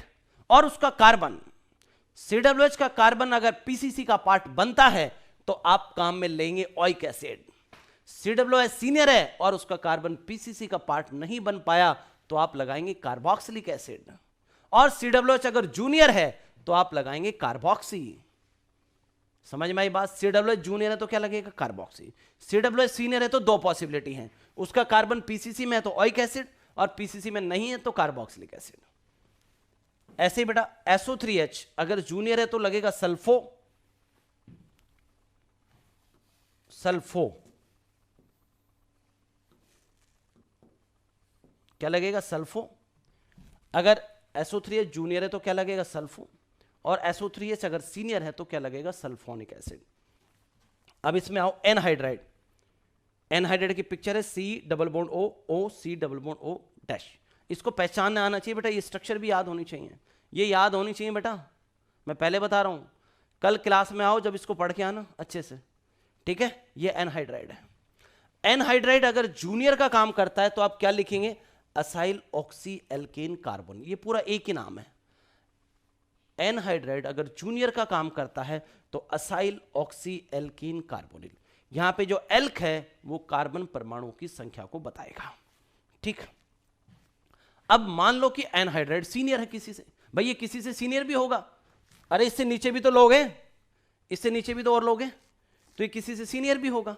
अगर एनहाइड्राइड सीनियर का काम करता है और उसका कार्बन पीसीसी में आ जाता है तो आप लगाएंगे ओइक एनहाइड्राइड। एनहाइड्राइड सीनियर का काम करता है लेकिन उसका कार्बन पीसीसी में नहीं है तो कार्बोक्सिलिक एनहाइड्राइड लगाएंगे। मतलब सेम पैटर्न हमने बाकी लोगों के लिए भी फॉलो करना है। COOR, इसको हम एस्टर बोलते हैं। एस्टर अगर जूनियर है, एस्टर अगर जूनियर है और पीसीसी से इस कार्बन के थ्रू अटैच है तो लगाएंगे एल्कोक्सी कार्बोनिल। क्या कहा मैंने? एस्टर जूनियर है, जूनियर में भी कंडीशन लगा दी, एस्टर जूनियर है और जूनियर में भी ये कंडीशन है कि वो पीसीसी से इस कार्बन के थ्रू अटैच हो, तो आप एल्कोक्सी कार्बोनिल काम में लेंगे। अब दूसरी बात सुनो, एस्टर जूनियर है लेकिन पीसीसी से वो इस ऑक्सीजन के थ्रू अटैच है। एस्टर जूनियर है लेकिन पीसीसी से किसके थ्रू जुड़ा हुआ हो? ऑक्सीजन के थ्रू जुड़ा हुआ तो आप एल्केन नॉयलॉक्सी काम में लेंगे। क्या काम में लेंगे? एल्केन नॉयलॉक्सी। समझ में आ गई की बात? अब आओ, एस्टर अगर सीनियर हुआ और उसका कार्बन पीसीसी में आया, एस्टर सीनियर हुआ उसका कार्बन पीसीसी में आया O8। एस्टर जूनियर हुआ, सॉरी, एस्टर सीनियर हुआ उसका कार्बन पीसीसी में आया O8। एस्टर सीनियर है लेकिन उसका कार्बन पीसीसी में नहीं आया, कार्बोक्सिलेट। पीसीसी में आ गया तो O8, पीसीसी में नहीं आया तो कार्बोक्सिलेट। अब अगला केस देखो, एसिड हैलाइड COX, X का मतलब यहां हेलोजन है, फ्लोरीन, क्लोरीन, ब्रोमीन, आयोडीन। अगर एसिड हैलाइड जूनियर बनता है तो क्या लिखेंगे आप? Hello carbonyl. यहां Cl लगा है तो क्लोरोकार्बोनिल, Br लगा है तो ब्रोमोकार्बोनिल, I लगा है तो आयोडोकार्बोनिल। अगर ये जूनियर है तो हेलो कार्बोनिल काम में लेंगे। सीनियर है, मान लो ये सीनियर हुआ किसी से सीनियर भी होगा। अगर ये सीनियर का काम करता है और इसका कार्बन पीसीसी में आ जाता है तो ऑयल हैलाइड। सीनियर का काम करे और उसका कार्बन पीसीसी में ना आए, कार्बोनिल हैलाइड। ऐसे ही बेटा अमाइड CONS2, ये अमाइड होता है जनरल, ठीक। अमाइड की भी 3 कैटेगरी होती हैं, 1 degree amide, 2 degree amide, 3 degree amide. यहाँ NH2 लगा है तो 1 डिग्री अमाइड, NH लगा है तो 2 डिग्री अमाइड, और यहाँ ओनली N लगा है तो 3 डिग्री अमाइड। NH2 लगा है तो 1 डिग्री अमाइड, NH लगा है तो 2 डिग्री अमाइड, N लगा है तो 3 डिग्री। एक बार और रिपीट कर रहा हूँ, NH2 लगा है 1 डिग्री अमाइड, NH लगा है 2 डिग्री अमाइड, N लगा है 3 डिग्री अमाइड। अगर अमाइड जूनियर है, अगर अमाइड जूनियर है और 1 डिग्री है तो आप काम में लेंगे कार्बेमोइल। अमाइड जूनियर है और उसकी डिग्री अगर 2 है तो आप लिखेंगे N एल्काइल कार्बेमोइल। एल किसको बताएगा? कार्बन परमाणु की संख्या। आगे चल के डिटेल में बात, अरे इन सबके एग्जाम्पल पढ़ाऊंगा नेक्स्ट लेक्चर में। सर आज ही पढ़ा दो ना, इंतजार करना सीख, पहले टेबल को याद करके आ बेटा, सिस्टमेटिक होती है पढ़ाई। अगर अमाइड 3 डिग्री हुआ और वो जूनियर भी हुआ, अमाइड 3 डिग्री और जूनियर है तो आप लिखेंगे N एल्काइल कार्बेमाइल, ठीक। अब 2 पॉसिबिलिटी हैं, जूनियर की बात तो होगी, अमाइड सीनियर भी हो सकता है किसी से। अमाइड सीनियर हुआ और उसका कार्बन पीसीसी में हुआ तो अमाइड लिखेंगे। अमाइड सीनियर है लेकिन उसका कार्बन पीसीसी में नहीं है, कार्बोक्सामाइड लिखेंगे। ऐसे ही साइनाइड अगर जूनियर है तो क्या लगाएंगे? साइनो। और साइनाइड अगर सीनियर है और उसका कार्बन पीसीसी में है, नाइट्राइल। साइनाइड सीनियर है लेकिन उसका कार्बन पीसीसी में नहीं है, कार्बोनाइट्राइल। NC आइसोसाइनाइड अगर जूनियर है तो आइसोसाइनो लगाएंगे, सीनियर है तो आइसोनाइट्राइल लगाएंगे। एल्डिहाइड अगर जूनियर है तो फॉर्माइल लगेगा या ऑक्सो लगेगा? अब सर ये फॉर्माइल कब लगेगा, ऑक्सो कब लगेगा, दो अलग अलग नाम आ गए। आप ऑब्लिक में लिख देते तो कोई दिक्कत नहीं थी, आपने तो स्टार और लगा दिया, टेंशन बढ़ा दी हमारी। एल्डिहाइड अगर जूनियर है और उसका कार्बन पीसीसी में नहीं है तो फॉर्माइल। एल्डिहाइड जूनियर है और उसका कार्बन पीसीसी में ले लिया आपने, ऑक्सो। अरे एल्डिहाइड को टॉफी नहीं दी थी क्या थोड़ी देर पहले? एल्डिहाइड जूनियर है तो पीसीसी में शामिल किया भी जा सकता है, नहीं भी किया जा सकता, ये हमारी चॉइस है। आईयूपीएससी ने हमें छूट दी हुई है। एल्डिहाइड जूनियर है तो उसका कार्बन पीसीसी में शामिल किया भी जा सकता है, नहीं भी किया जा सकता, ये हमारी छूट है, हम पे डिपेंड है। बाकी वैसे एल्डिहाइड, बाकी क्रियात्मक समूह अगर कोई जूनियर का काम करता है तो उसका कार्बन पीसीसी में नहीं आता, लेकिन एल्डिहाइड को उसमें छूट है। अब मैं ये कह रहा हूं एल्डिहाइड जूनियर है और उसका कार्बन पीसीसी में आपने मान लो शामिल नहीं करा तो आप फॉर्माइल लगाएंगे। एल्डिहाइड जूनियर है और उसका कार्बन आपने पीसीसी में शामिल कर लिया तो आप ऑक्सो लगाएंगे। अब आगे सुनो, एल्डिहाइड सीनियर है, एल्डिहाइड सीनियर है और उसका कार्बन पीसीसी में आया तो एल लगेगा। एल्डिहाइड सीनियर है लेकिन उसका कार्बन पीसीसी में नहीं आया, कार्बोएल्डिहाइड लगेगा। ऐसे ही कीटोन, कीटोन अगर जूनियर है तो कीटो या ऑक्सो काम में लोगे, और कीटोन अगर सीनियर है तो ऑन काम में लोगे। यहां ऑब्लिक में लगाया, आप कोई सा भी काम में ले सकते हैं।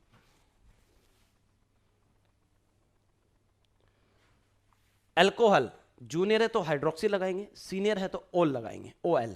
वहां पे AL था एल्डिहाइड में, यहां OL है। SH जूनियर है तो मरकैप्टो, सीनियर है तो थायोल। ऐसे ही बेटा NH2 जूनियर है तो अमीनो, सीनियर है तो अमाइन। तो इस तरीके से बेटा आपके पास ये पूरी लिस्ट है 14 फंक्शनल ग्रुप की। ये कब काम में लेना है प्रीफिक्स, ये कब काम में लेना है, ये सब चीजें मैंने समझा दी हैं। किसी क्रियात्मक समूह के पास कार्बन है तो वहां दो पॉसिबिलिटी है। किसी क्रियात्मक समूह के पास कार्बन है और वो सीनियर है तो दो पॉसिबिलिटी, उसका कार्बन पीसीसी में शामिल हो भी सकता है, नहीं भी, तो उसके अकॉर्डिंग हमें सोचना है। और कोई क्रियात्मक समूह जूनियर है तो उसके लिए क्या लगाना है वो भी हमें ध्यान रखना है। तो बेटा ये टेबल हमें अच्छे से याद होनी चाहिए। इस टेबल को एक पेपर पे लिख करके, एक चार्ट के ऊपर लिख करके आप जहां भी सोते हैं उसके सामने लगा दें या अपनी स्टडी टेबल के सामने लगा के रखें। इस टेबल का याद होना बहुत जरूरी है बेटा। हालांकि एग्जाम्पल की जब हम प्रैक्टिस करेंगे तो अपने आप याद हो जाती है। 95% स्टूडेंट को तो क्लास में ही याद हो जाती है जब हम एग्जाम्पल की प्रैक्टिस करते हैं। नेक्स्ट लेक्चर में जितने भी क्रियात्मक समूह रखे हैं हमने, उनसे रिलेटेड एग्जाम्पल रहेंगे, अच्छे अच्छे एग्जाम्पल रहेंगे, एकदम सॉलिड, जो आपने आज तक देखे भी नहीं होंगे, ऐसे एग्जाम्पल रहेंगे मजेदार। ठीक है, चलो बेटा इस लेक्चर को अपन यहीं फिनिश कर रहे हैं। तो आप सभी लोगों का बहुत बहुत धन्यवाद, आपने हमें सुना। क्यों भाई, इसी के साथ मैं इस लेक्चर को बेटा फिनिश कर रहा हूं। जय हिंद, जय भारत।